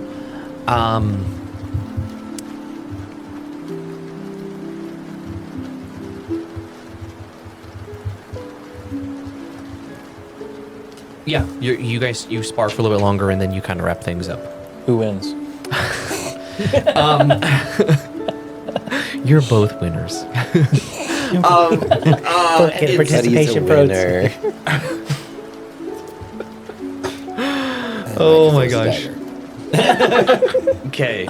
I'm gonna hold that. What we'll do is we'll roll a strength check, and the highest one is the winner. He rolled a nat 1, so you come out on top. Unless you And roll a nat nat one. 1. No, I rolled only an 11 though. Okay. So, All right. So yeah. Yeah, so by yeah. the time we wrap up, did we have like a pretty good audience watching? Yeah, there's probably about 15 people around. Yeah, quite the show.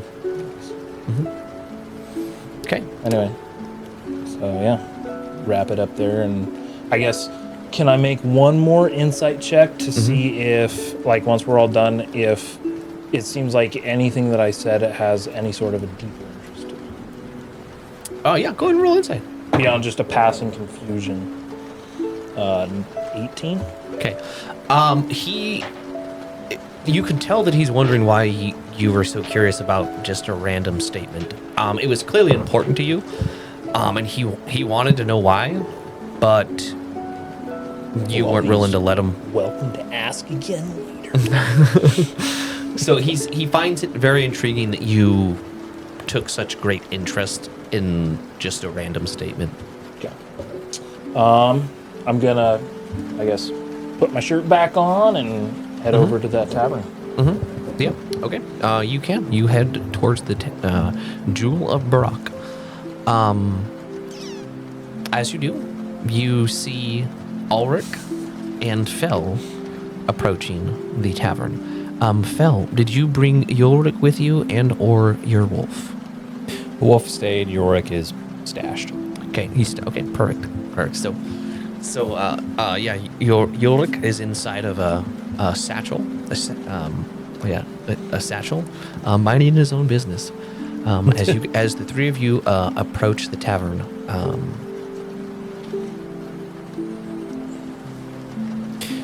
What happened to you, Declan? I fought a rust bucket, and then I sparred with Greyblood. Eventful day. I won. Both. Sure you did. I'm gonna roll for deception. Can I roll for? go ahead. Both of you roll insight. Nat 20. What is my deception? Hold on. I got. 23. Yeah, I didn't beat. My deception is 3, so it was 23 on deception too.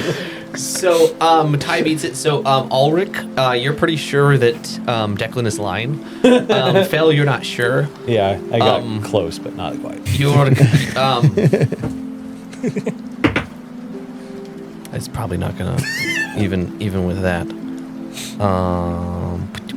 He's like plus 17 and he's Hold up. Oh, it's because he's not under that 10.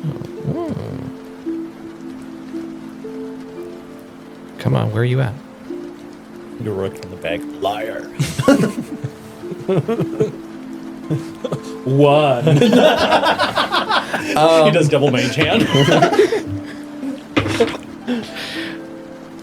Yorick from inside the bag is like, I'm pretty sure he's lying. I don't even need to see his face. I can just tell. So. well, I beat one of them. The stupidest one of us all. Congratulations. The one who misses everything. No, the fights. Oh, you beat one. Okay. He's the stupid one. Yeah, you were saying because you deceived him, but you didn't deceive me and Yorick. Yeah. Declan was saying at least one of them. Declan was saying he at least won at the fight. Yeah, well, you should specify. Before you get after me with being like, oh, you're the stupid one, because I was talking about the fight. I'm going to enter the tavern. All right. So And that. flick a dagger at Ulrich on my way back to hit him with the blunt back of the dagger. Just for the fun of it. You flicked it. I use fairy fire on the 20 feet in front of me. Okay. So go ahead and roll with disadvantage to flick the dagger at Ulrich. Just drops the dagger. That's still going to be a 17. Okay. What's your 16. Okay. Yeah. So he hits you. Improvised would be improvised weaponry. It's my dagger. It's the blunt side of it, so it'd be improvised. Okay. The handle. I of was it. thinking more just throwing it as a normal strike. That's how we've done it in the past. But if you want me to do improvised weapon, that's fine. That's just a D4, right? Yes. Plus my dex. Dude, don't worry. It's only 7. I wasn't Improvised really- weapons you have to be proficient with, and I don't believe you're proficient with improvised weapons. It should just be a D4. I only rolled a D4. Then how'd you get 7? Because you add your dex to it, don't you? Yes, you would add So your my dex. dex is 5. Mhm. So that's 7. Yeah. So he does 7 damage to you. I wasn't actually trying to hurt him all that much, but You did it. I wasn't trained to hurt him, you guys. I mean, you But I threw a dagger. I so didn't mean like, to mean you. Didn't mean to make you bleed. you did throw a dagger at him, so just be careful what you do. It may or may not come back to bite you. Okay. You can look at the map there. So before you enter, this tavern is quite large. There are 2 sides to it. So, the side that is facing Fel here at the table are where both doors are at. There is a nicer, shall we say, bougier side for wealthier clients, and then there is the other side of it. If you look closely, there are stairwells on both of them. That goes up to essentially where the rooms are, and there is a hallway that connects them. So technically, the rooms are connected, and this particular map, the far one farthest from me, has the kitchen, and so they'll transport food and whatnot to the other side of the tavern, and they are connected by an upper room above that goes above both of them, where there are rooms, but there is technically 2 entrances. When you're looking at the entrances, which are on that side right over there. so entrance 1, Here, entrance 2. Yep. The entrance to the left is for, shall we say, the regulars, the more common folk, and the entrance to the right is for wealthier individuals.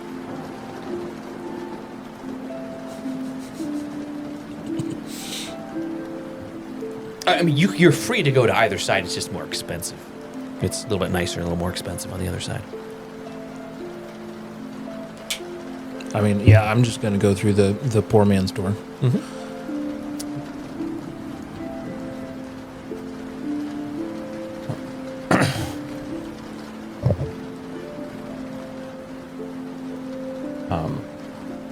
Before I step through the door, I'm gonna cast guidance on myself, Yeah, you can do that. and then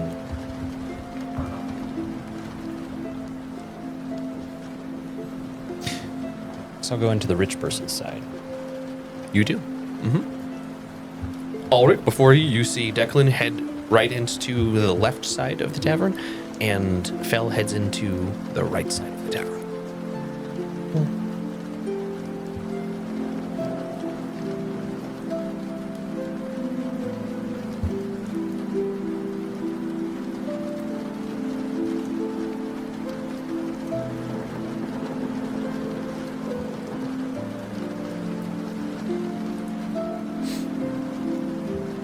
Would we know, or at least would we have to go into the tower? Would it be apparent from outside of which side these people Oh, are yeah, I hanging guess. out in? So go ahead and roll.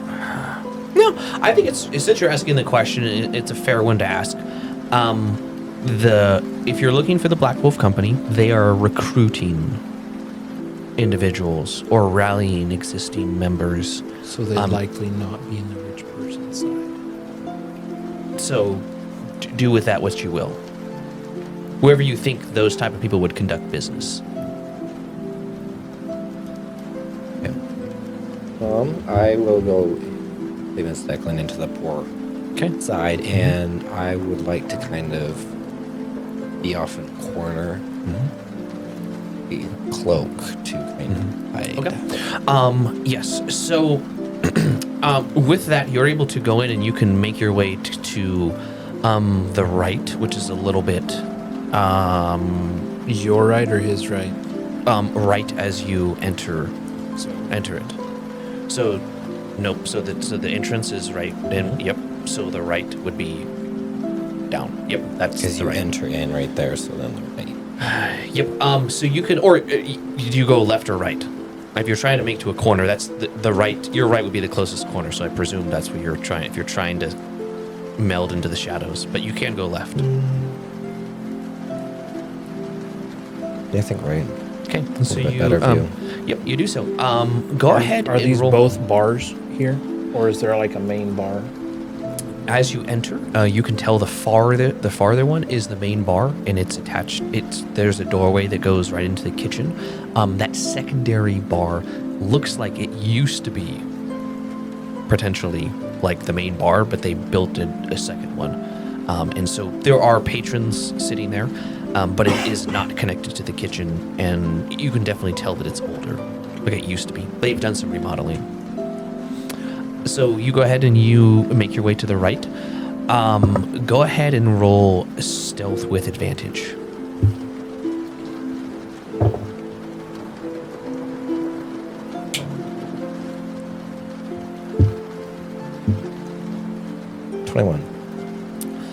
With that, you enter. Anyone looking would have seen you enter. But after you turn to the right, you kind of slink down out of the way, and you seem to almost kind of blend with everything around you and disappear. Give me 1 second.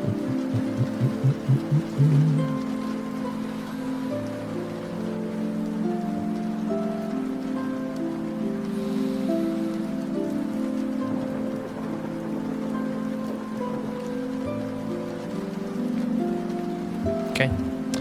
Yes, you kind of vanish after you enter, or just you don't vanish. You become very nondescript, and no one really pays attention to you. Declan, as you enter, you can kind of survey the room. There are many individuals, probably close to 30, in this tavern. Notably, you do see off to your left at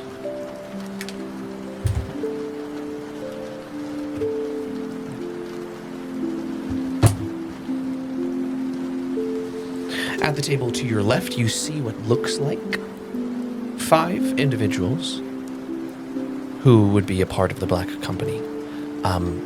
They are currently speaking with 2 individuals at the table. who don't necessarily look like they're a part of the company itself, but are engaged in conversation. Are they all human? Yes, they are all human. And as you enter, there is one of the black company that stands above the rest, and he notices you as you enter. He doesn't do anything because he's currently in conversation along with his companions with these two individuals. But he does look at you and he acknowledges you, and it's almost as there's a sign of respect. And he, you can go ahead and roll insight. He's trying to butter me up.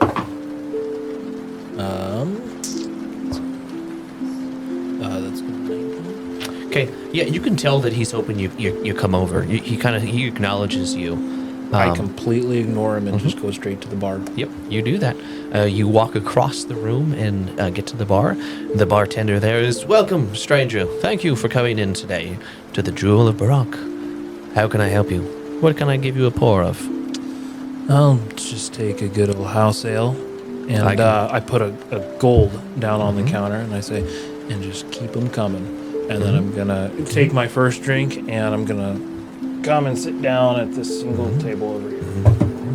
I can certainly do that, he says, after he pours you a drink and sets you on your way. There'll be plenty more where that came from. Thank you, sir. And I haven't eaten anything yet today, so, and I'm going to... We'll get you our finest, he lets you, he motions to one of the barmaids and lets him know to bring you food when it's ready. Lets her know to bring you food when it's ready. And with that, we'll jump over to Fel. You enter the bougie side of the tavern. immediately feel out of place. And in your shall we say less than Cultured? Yeah, cultured attire. You sense that you don't belong around here. No one. You don't create a scene. Everyone doesn't look over at you and oh my gosh.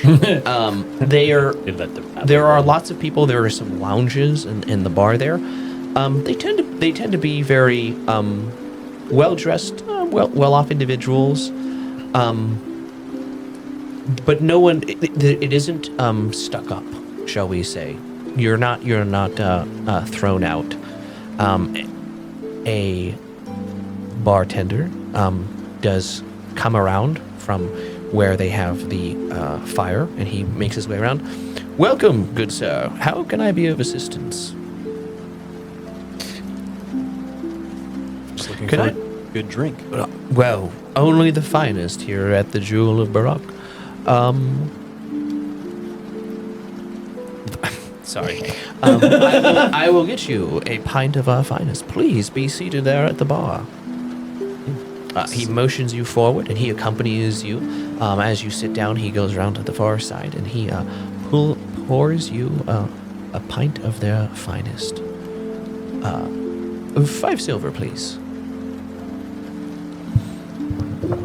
So, as you hand him the 5 silver, thank you. If there is anything else you would like, any food or additional refreshments, please do not hesitate to ask. If there's anything else I can help you with, we are here to assist. If you need a room, please let me know. I say thank you, and I sit to enjoy my drink and listen.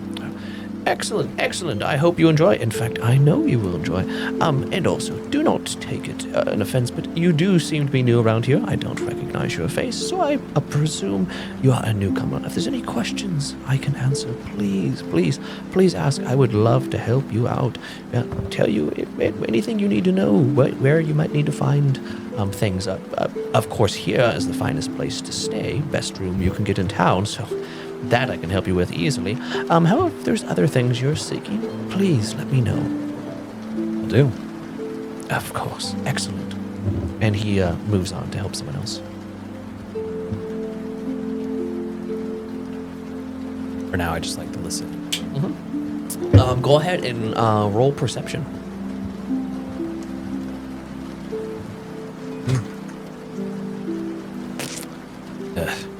Apparently the drink was strong because 10. Yeah, so it's not loud and rambunctious, but it is a pretty big room, and there's quite a few people in here. And so you hear a lot of people talking. You hear the general things you might hear people talking about different drama and whatnot. You do hear a couple men talking about business deals they've done, shipments coming into town. It sounds like people are discussing business and affairs, a little bit of politics here and there. You're not really quite sure whether good or bad, but some people appear to be talking about what's going on with the city government. And in that, you also hear someone is talking about some individuals who are regular here, but haven't been seen in a while.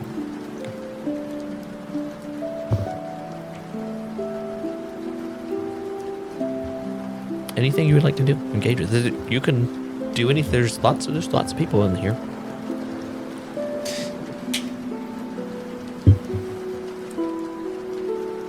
Just gonna hold off for now. Yep, so you're just waiting there. We're going to jump back to you two. You're on the commoner's side of the Jewel of Barak. Declan, your food has just been delivered to you, along with a second pint of ale. Ulrich, you are in the corner minding your own business, watching what's going on. You see the gentleman, the Black Wolf Company. After a while, they finish their conversation with these two individuals. There appears to be some sort of agreement struck. Hands are shakeneth, and something is exchanged, and the two individuals leave. At that moment, Declan, you do see the individual who noticed you before look over at you. He doesn't eye you or cross-eye you. He just kind of glances over in the room and is watching you. And at that moment, you do see some more individuals come in and engage with the Black Wolf Company, and they begin talking. I'm just going to keep eating my food and drinking my ale. Yep, you can do that. I do want to listen into the conversation. Go ahead and roll perception. Ulrich, are you trying to go ahead and roll I'd like perception? to hear the What's that? conversation. 18? 18. Yep. What did you roll, Ulrich? 19. Okay. So both of you, the room is it's not loud, but there is a lot of people in there. So you don't hear word for word what goes down, but you can definitely tell they are talking with these individuals. They are looking to recruit them. There is something about they're trying to increase their numbers because the heir to the empire has been found, and there is some conversation of basically, shall we say, starting an uprising of sorts, and being able to bring back the empire now that the bloodline can be restored. After a while, they talk a little bit more. One of the individuals kind of shrugs his shoulders and leaves. The other one stays. And they continue to talk.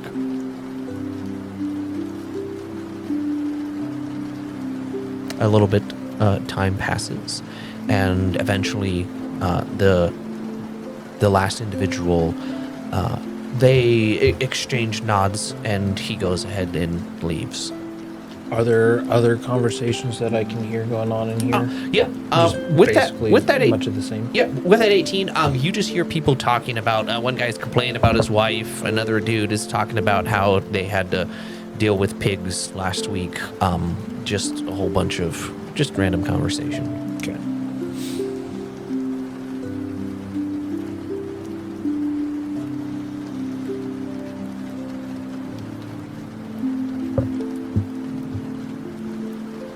Not actually looking over that way at all. I just kind of ask a loud question for basically anyone who can hear. What's so great about the old empire that we need to bring it back?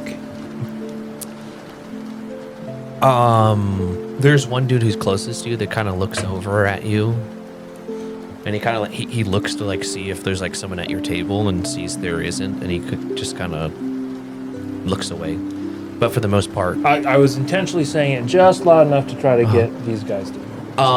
so the one dude who acknowledged you before kind of looks over at you, and he kind of at this point he kind of frowns, and then just kind of looks away. Gotcha. Would you say I missed that? Somebody's I trying to asked start a him- fight. It has crossed my mind. Go ahead and but- roll. Go ahead and roll insight. 24. Okay, so at first it looked like he was trying to like size you up and was hoping you'd come over, but with that statement, he just kind of it was kind of just abrasive, and he just Turn doesn't. off. Yeah, he doesn't want to deal with you anymore. Gotcha. He's not interested. Yes. My loner self.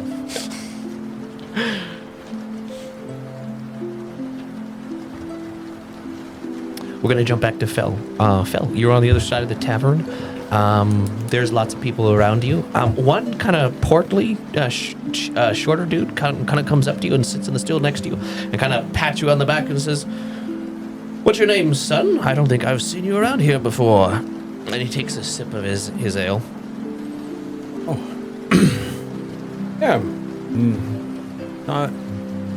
I'm more recent to these parts. It's Fel. Fel. Do you have like a surname? Anything else to go with that? I just met you. We'll stick with Fel. All right. Fantastic. That's actually such a good way to say I don't have a last name without saying I don't have a last name. You know what? That's all right. What's your name, Fair my enough friend? for me. You know what?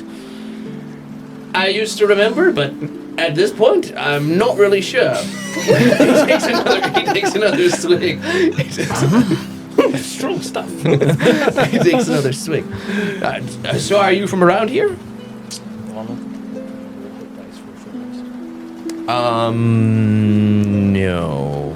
No. You haven't been there. No, not at this point. What was I saying? Yeah, you're new around here. Oh, you asked if I was from around the parts again. Did I? Are you from around these parts? which parts are you from? I dwell in the area. Like dwell on it, like you think about the area, or like? You're quite inquisitive for I'm not knowing your name. Fel's just about like maxed out his vocabulary for the day. He's using all of his. I live in the area, yes. Okay, sure, great. What brings you to the Jewel of Barak? Hey, I need an evening of entertainment. Well, there's no better place than here. You've chosen wisely. You may be new around here, or at least look like you're new around here, but you have fine taste in entertainment. What's your name? Cheers! Sorry. So maybe you remember. He tries to. He wants to give you a cheer. I Cheers! clank him, I guess. You clink, and he takes another big swig, and then he puts it the tankard down, and hails the bartender for another drink. Yeah. And I say, it looks like you have an empty hand, so I slap down a gold piece. And Oh, thank you. Thank you very much. Yes. Well, I could actually use a few more drinks, I think. Not quite at my limit yet, so I guess I'll just keep going. The scary part is in this side of the tavern, that's only 2 more drinks. And you're not there. You know. I was gonna say something, but you're not there, so we can't go any further. You know who I haven't seen around here in a while? Bimbus. Bimbus, and he like slurs something. You're not really sure what. That fellow, I swear I haven't seen for a good 30 years. Good fellow. Lovely guy. I think he got swallowed up by a purple worm at some point, but it's the way it is. It happens. You shouldn't wander out into the sands, that's what I tell you. Stick to the old Imperial Road if you want to be safe, you know what I mean? The purple worm. Yes, the purple worms. Like the wiggly little things in the ground? Like earthworms? I'm pretty sure you're not from around here. I think you're lying. Because you don't know what a purple worm is. He's he's trying to hold it together. He's not really sure. I put down 3 silver pieces and be like, I think you still need another. The gold one. Okay, sure, yeah. So the bartender brings him another drink, and he keeps going. And he at this point, he just starts drinking, and he's like, he forgets what he was talking. He doesn't know what he's talking about. And I slap him around the arm. I was like, I haven't seen you around these parts. He looks at you. Oh, Captain Larrick Stormhand! I thought you were lost. I haven't seen you for 2 weeks. I've been asking around for you. Where are your companions? They got eaten by a purple worm. You don't say. That's terrible. I really liked. You mean all of them? You mean Seraphine and Brenner and Kayleen? And Maribel, all of them? Yes, they really savored. Even Marlene. even Edrin? Mm-hmm. But he was Edrin Quick Tongue. There's no way. The purple worm had a quicker tongue.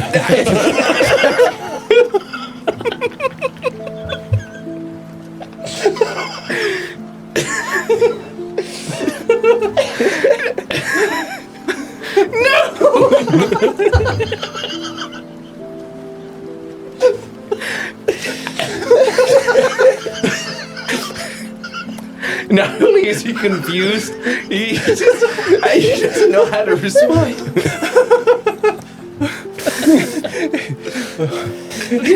I put down, is that your gold piece? Yes, it is. I was wondering where he takes it off the table, puts it out his pocket. I just can't believe it. How did they got all of them? How did you survive? Well, I threw sentries. They didn't run as fast as I did. You outran a purple worm? No, I outran the others. I don't have to run faster than a purple worm. I just have to run faster than my companions. That doesn't seem at all like you, Stormhand. What are you? Desperate measures. You would never leave your companions. What about your oath? Hey, when you're faced with a purple worm, oaths don't mean anything. But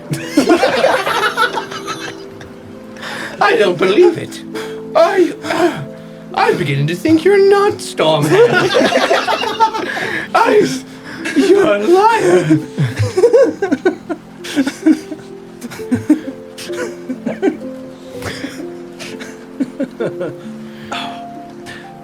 I see that you're quite disturbed at the news, my friend. Here's a gold piece. For more That's the other one I lost. For more libations. He sticks it in his pocket. You can tell Fel really doesn't have experience with money. He just spent it all.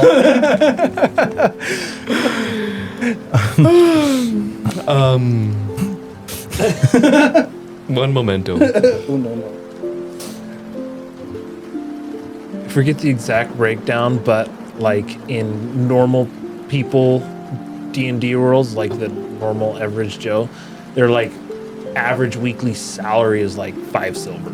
Oh, you just blew like a month's wages for normal people. Not even judging.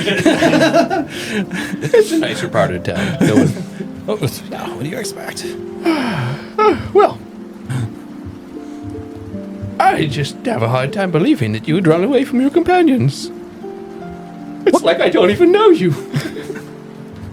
I look him dead in the face. Sir, what companions? Now I'm confused. So am I. You're companions. What was your name again, sir?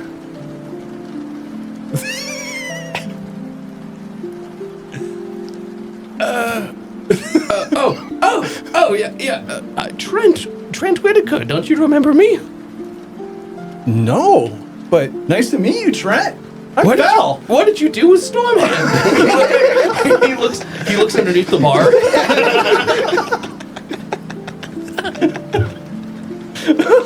So as he's shaking your hand, he's looking underneath the bar.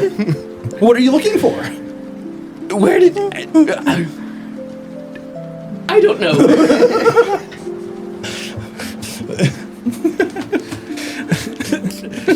Tell him that he said he'd buy you a drink. Hey, I'm new in town. Do you mind buying a fellow a drink? Didn't you dwell around here? Like, upon it? No, that doesn't make any sense. But that's what you said. Aren't you from around here? Well, I mean, I've walked around here, sure.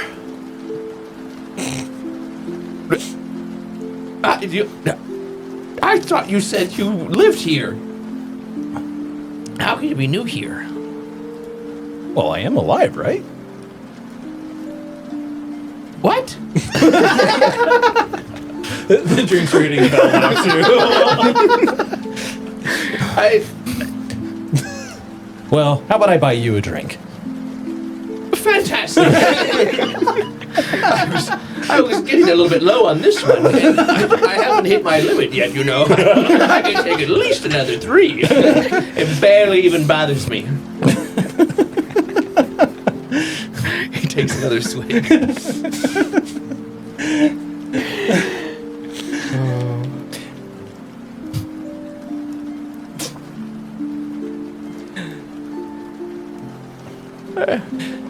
Anyways, that drink? I dropped, what was it? It was 7 silver. 5 silver. Five silver. 5 silver on the table for the barkeep. He quickly cleans off his the current one and sets it aside, waiting for the next one. And when he gets it, he starts to drink it as well. You can really put it back, my friend. I mean, it's only like my second one. Well, did you know you've been trolling a guy with like dementia for the last 15 minutes?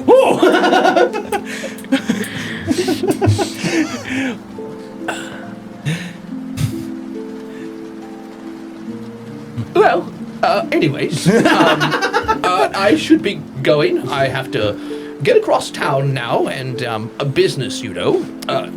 He jumps off the seat and walks with his pint to like a table and just sits down by himself and starts drinking.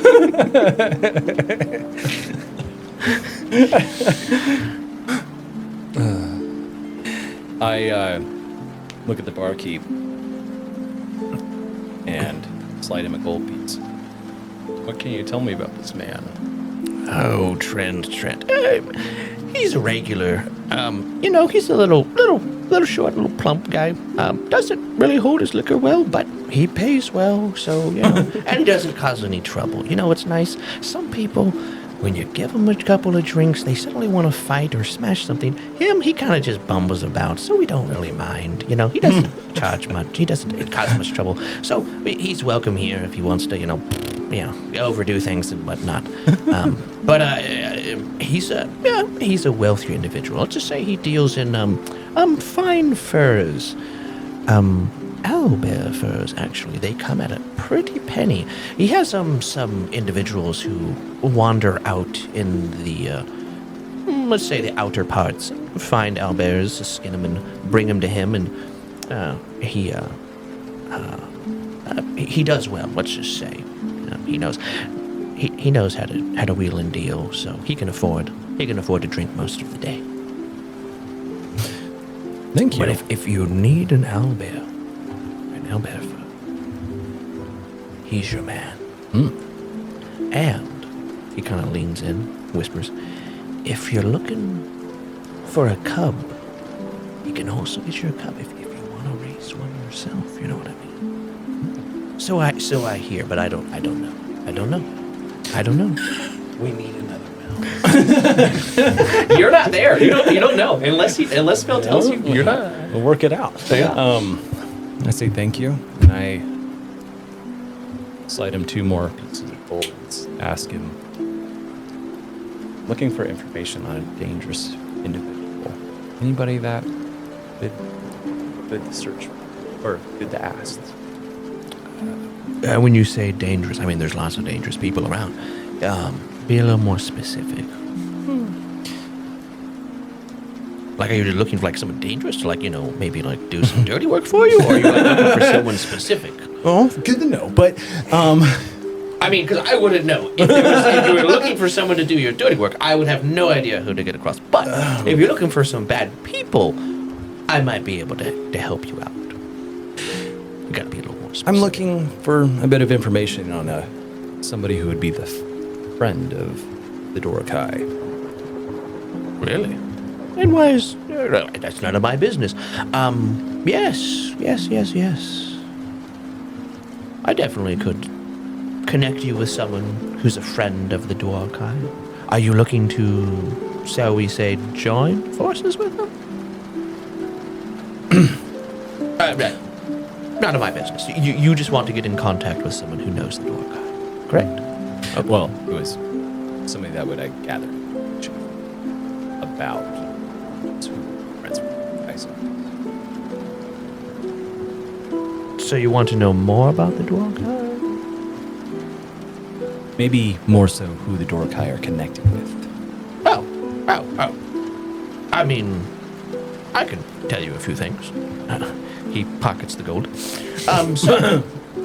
The Dwarkai, they, as I'm sure you already know, they have caravans that come through the Alkesh. They're not allowed into the actual city walls. Kind of some bad blood, a war kind of does that to you. However, they are allowed to pass by unharmed. As I'm sure you're also aware, the Dorokai, they are shipping weapons and armor off into the west to Elkaret. There is a war going on, and let's just say the Dwarkai are backing one of the factions. And so they routinely send weapons and armor to the front lines, and so that's what they do here. As far as, their connections, I mean, they pretty much run everything up north. Alkesh is the only thing they don't, or haven't conquered yet, so let's just say they're pretty much connected to anyone else notable in the region, because they kind of run everything. Is there a specific connection you're looking for? Those that would be in the slave trade. Oh, that. I mean, there are many slave traders. I know Lucian Thane is a slave trader who works with the Dwarkai. Are you looking to buy a slave, or what do you... You said Lucian Thane. Yep. Tell me about this individual. He's quite powerful, prominent individual. I know that he is the leader of the Ember Choir, and he also, let's just say, he had a multifaceted individual. He also trades slaves up in the north.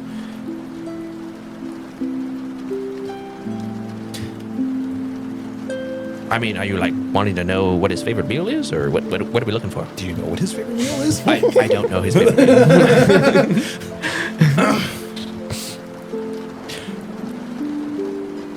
Guess he's just a little bit of a curiosity. Anyone you can think of be able to help me get a little more information about it? I mean, I can get him information. What specifically are you looking for?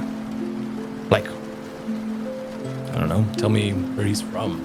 And what his goals are. Where he's from? What you know. Well, from what I know, what I know, not that it's true. Lucian Thane is an Asimar.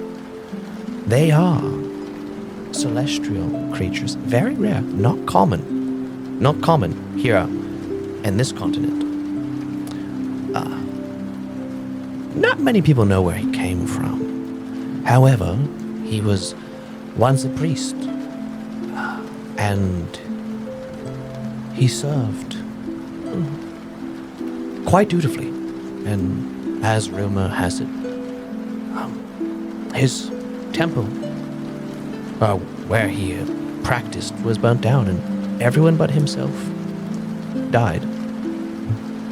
After that, he wandered into the wilderness, and then one day he came out, and he was serving the god of light. He was a part of the Ember Choir, a burning crusade to bring back the god of light and fire. And that's what he's been doing ever since. So, before he wandered off, priest of the Ember Choir, or something else? Not of the Ember Choir.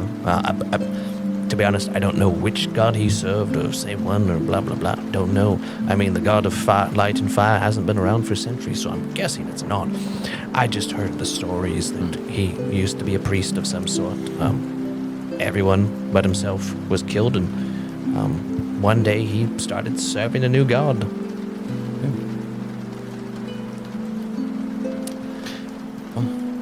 But yes, that's the Ember Choir is what he leads. His closest individuals, I think there's like 4 or 5 of them.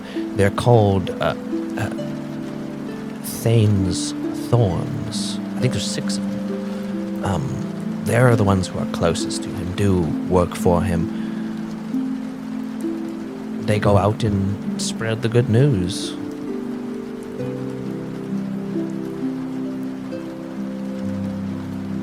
I say thank you. You're welcome. And I leave him a tip of 1 more gold piece, and I mosey my way out towards the door. Mm-hmm. He takes a gold piece. If you need anything else, good sir, please come back. What was that? Horns. Thane's Thorns, right? Thane's Thorns.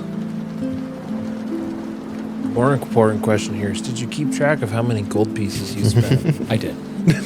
I was removing them the whole time. As you're leaving, Trent calls out, "Good day, Stormhand. I hope we can speak again."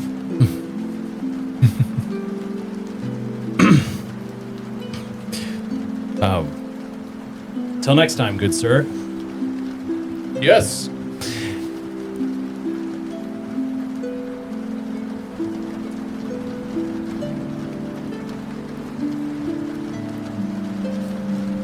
Go ahead. I have a mechanic question. Yeah, go ahead. Subtle cast. Is there no? So subtle casting, yes, there is no verbal or somatic components, which means that you are essentially casting it with your mind, and no one watching you is aware. Okay.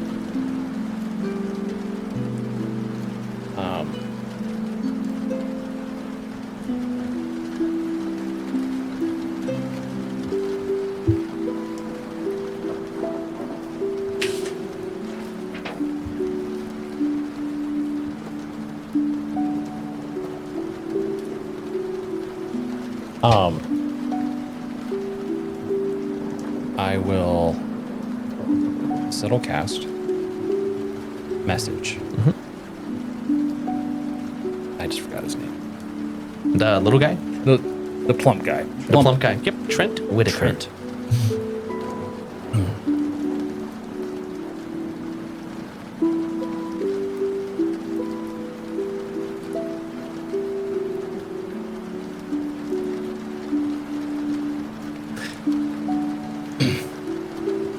All I say is, there is something for you in the back. Go quickly.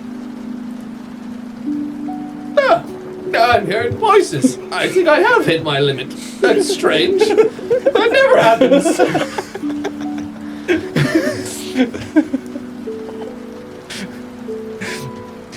I walk out the door.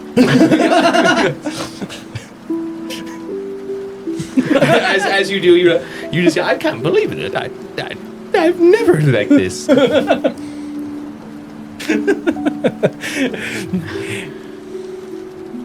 I turn the corner and walk. into the poorhouse. Yep. poor side. You walk into the Poor commoner's side.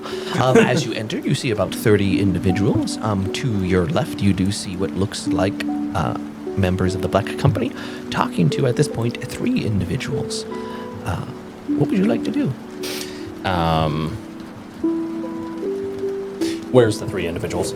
They're just there at the table. So that's that This table right table right there. Yep, that's where they're at. So there are 2. Ulrich's here. I'm here. Okay. But you don't know that. Oh yeah, I don't know that yet. So there's about 5 members of the Black Company there at the table, and there are 3 individuals they are talking with. Okay. I'll walk up to the bar and take a seat. Buy a house ale. I tell the barmaid as she's walking by that his drinks are on me. Okay. Yep. Sorry. So which bar? Because there are technically 2. One's an old one. The main bar. The up one, the upper Yeah. one there. Yeah, absolutely. So yeah, Declan, you do that, and I'm they- assuming drinks are a standard like 2-3 copper on this side. Yes, it's much cheaper. Yeah. So the barmaid actually brings you a drink before you can even ask. Oh, cool. The drinks must be free over here. Always like, man, I tipped a waiter, and this waiter's even better. Like, I just take the drink and say thank you. Yep. And as she's handing it to you, the barkeep like comes over to like get you a drink, and then he's like, it kind of goes back to helping someone else.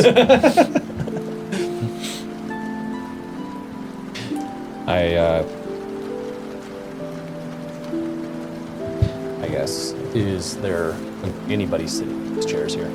Yes, it's Okay. fairly full. Okay. Most tables in areas are occupied. Okay. I'll just, I guess, sit at the bar then. Yep. Just observe. Yep. So after a while, the members of the Black Company finish their conversation with the 3 newcomers. They shake hands and exchange something of sorts, a bag here and there, and the 3 individuals leave. So I wanted to ask something. What do I know of the old empire?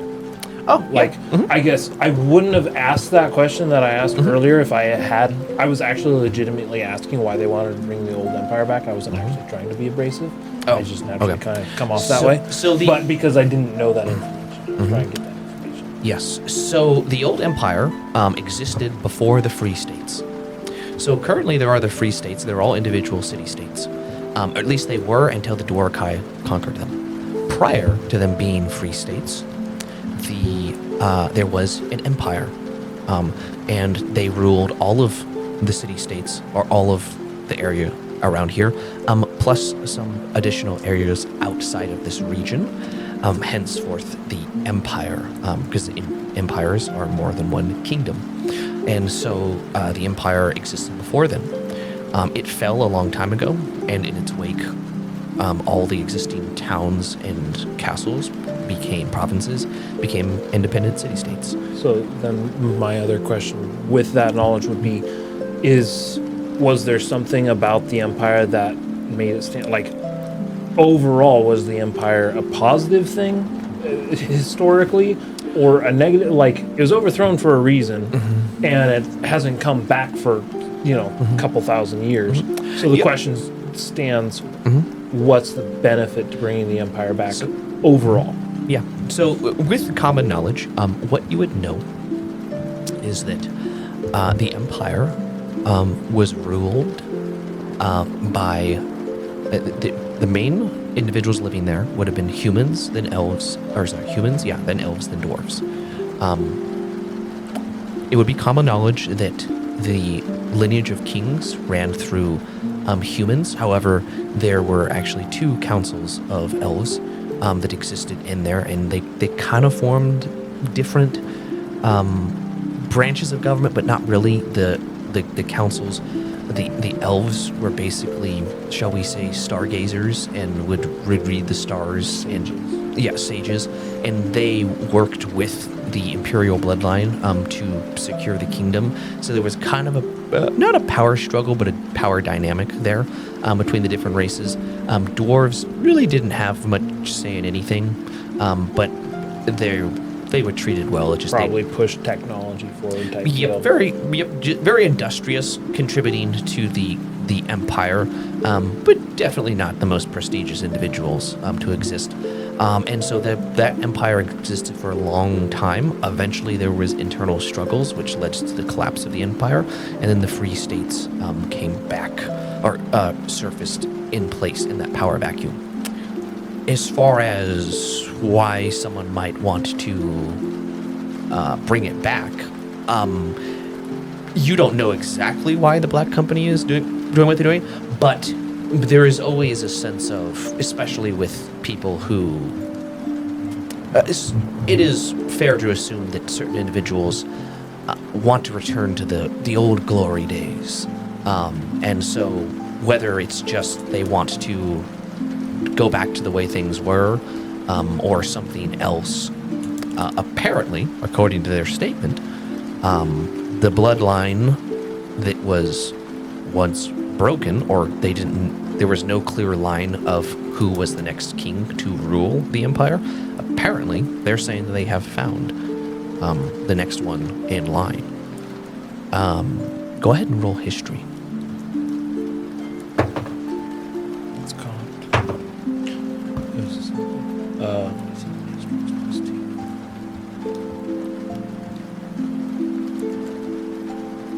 Yeah, so that's going to be 18. Okay. You do remember that Greyblood requested you retrieve Testament of King. the Testament of Kings, which he then burned. Do with that what you will. And specifically said something about not wanting any of the names on that list coming back.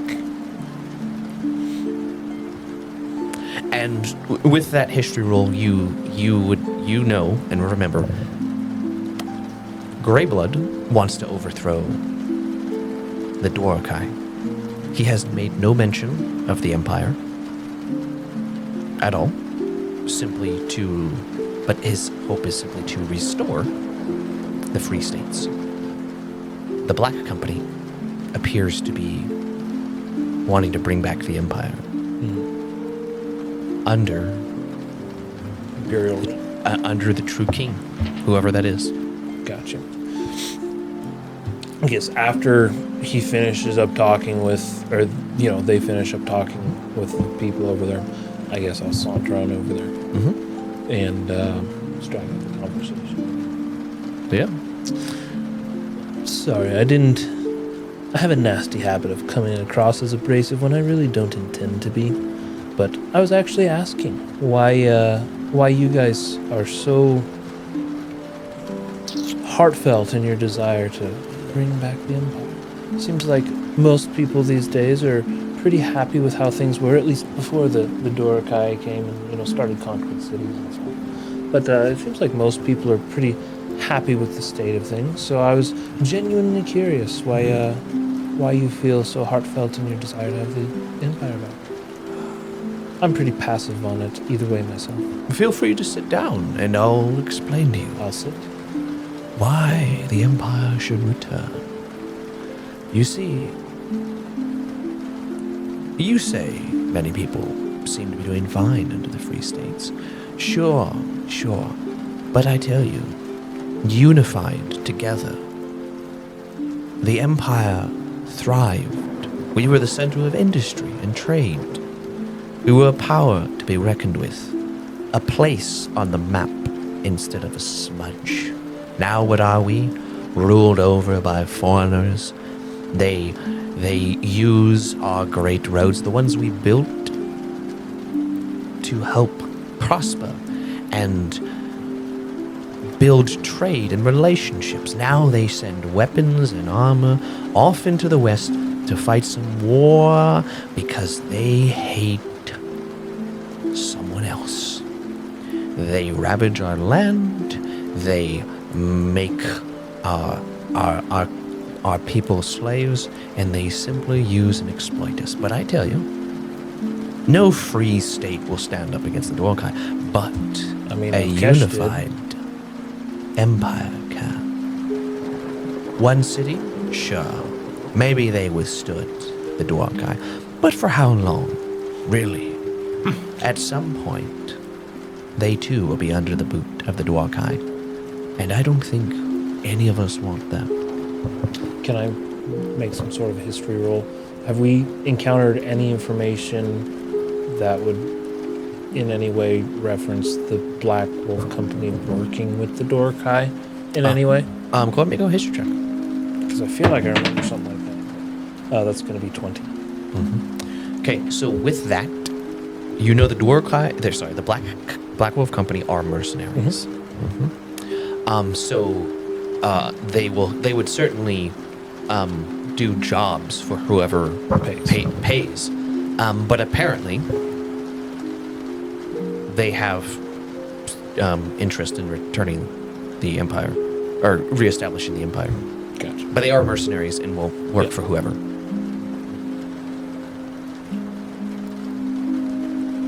Well, that seems pretty good. No, I'm not going to lie. Having overall peace would be pretty nice, but Agreed. didn't the old Empire have a tendency to discriminate against folks like me? There weren't many of you around. Why do you Tiefling. think that was? There aren't many around this entire continent. You're not common. I'm well aware. I am beautiful, however.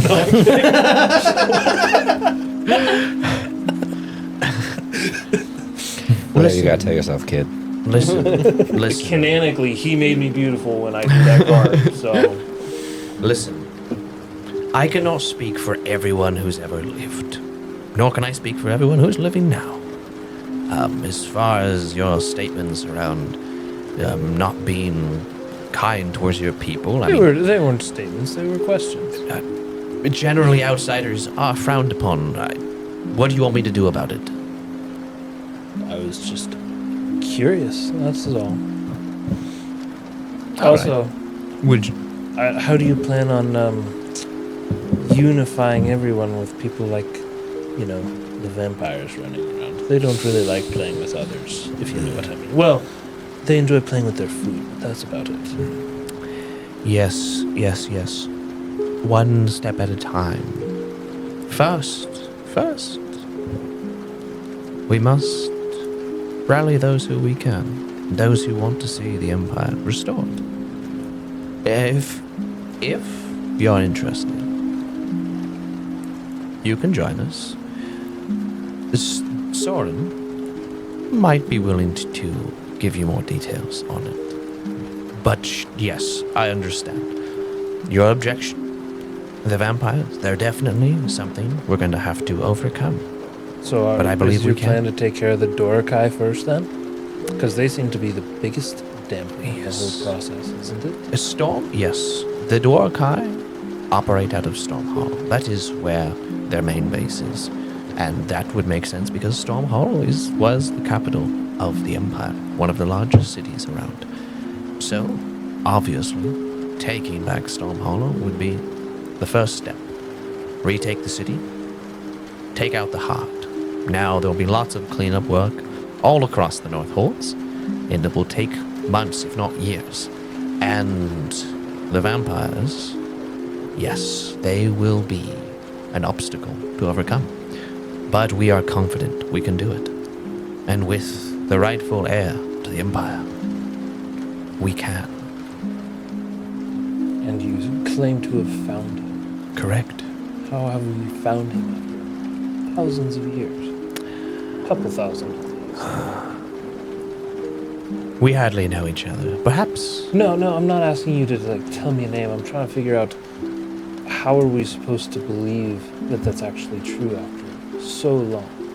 Because we can prove it. How so? That shouldn't be too probing.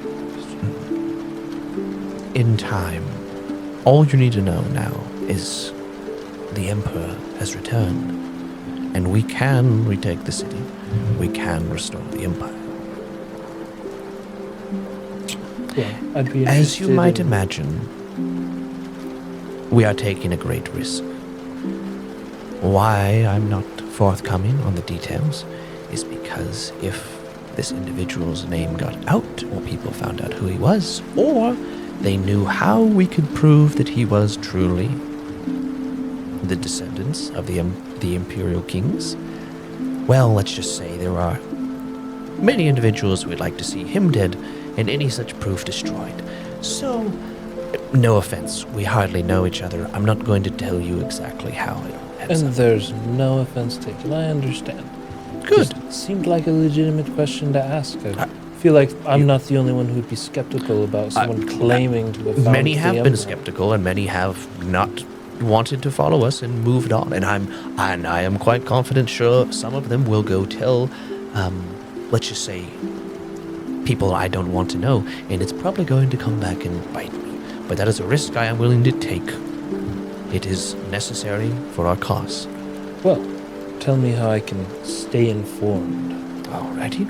Well, if you would like, we could meet here again later, or you could meet up with, shall we say, the main company.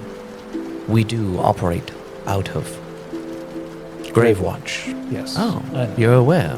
Your reputation precedes you That's- as fine mercenaries. That's fair. It makes sense that you would know that. But yes, we are rallying in Gravewatch. You could go there if you wanted to. It's a bit farther out of the way. Let's just say out of the reach of the Dwarkai. Here in Alkesh, it's a great place to recruit, not a great place to share secrets, if you know what I mean. I know what you mean.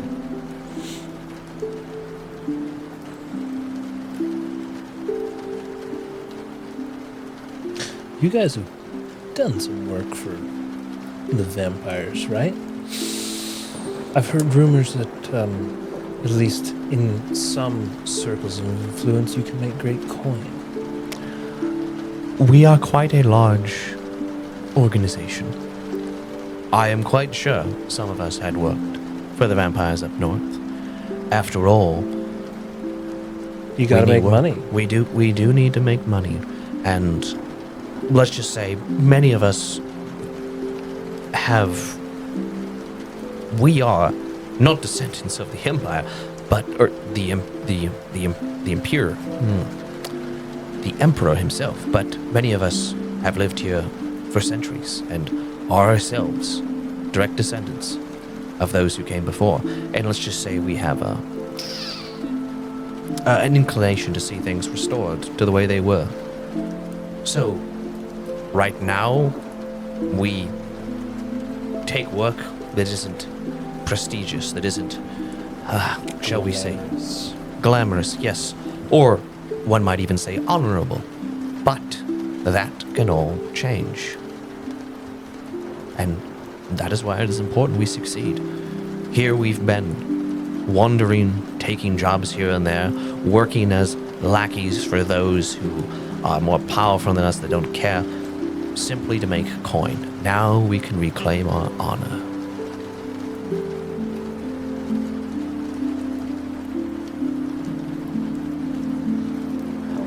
Well, thank you very much for your time. And as I said, I do apologize for seeming abrasive. I do have a bit of a personality. None taken. Is there a time frame with which folks should be rallied by over in Gravewatch? As soon as possible. No dates are given out. Let's just say I can't let things like that fly. These are open conversations. Again, it's necessary to recruit those who might be interested, but at the same time, I'm taking a great risk. There's a chance that I don't walk out of this bar alive. Understood. If you're interested, meet us in Gravewatch. Tell them Byram sent you. I'll consider it. I'm Thaddeus. Thaddeus, nice to meet you. And I'll kind of wave the barmaid over and let him know that whatever's left of my tab, they and any future guests they have can use that. Yep. You let her know that. And then I'm gonna go. Declan exits the building. And because I'm mean. You are being tailed. I will use Stalker and follow him. Fell talks into my head using message. Declan, you've got a tail. So I believe, which one of those features? I think you have to be in a natural environment. I don't think they work in an urban environment. I think Can that you- is right. I think it does say natural. Can you environment. look at that? If you click on it and read it, I believe, because you're a ranger, it only, not that I'm trying to gatekeep you, but I'm pretty sure you have to be in a natural environment because you are a ranger. I mean, you can still tail him, like stealthily if you want to, but He wants to return my knife forcibly. yeah. Into your side. Oh, that's I think Stalker 1, but since I have Stalker 2, Uh-huh. it says you have learned to hunt your prey while remaining unseen. You can take the hide action as a bonus free action on your turn. So Okay, sure. Yeah. So you're able. Go ahead and roll for stealth again as you're moving out with advantage. Yeah, you can Against tell. my passive. Yeah, it'd be against your passive to pick them up. –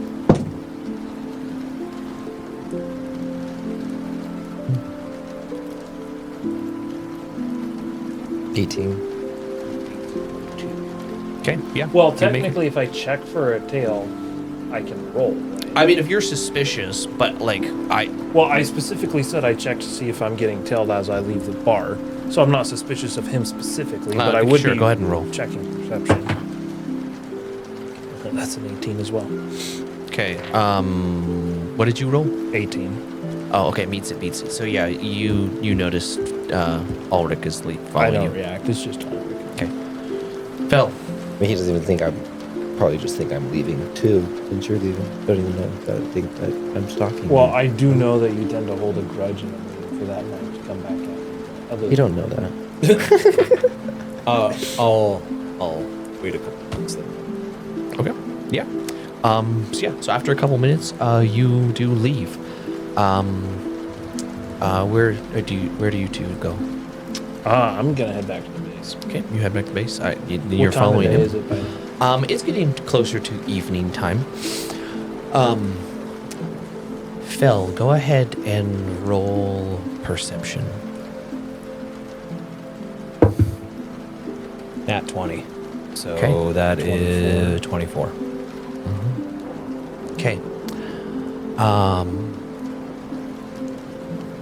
It's 3 20s for you tonight. I know. That's more 20s I've gotten this entire campaign. That is the most. That is the most you've ever. And it's not even like that crucial right now. Yeah, if we were in combat, it'd be 1s and 5s, but Yes. Okay. With that, as you're leaving, you do see an individual who's cloaked, who enters the tavern. It is a half-orc. And you recall, it is the one you've seen with Greyblood, named Keegan. And with that, we will end.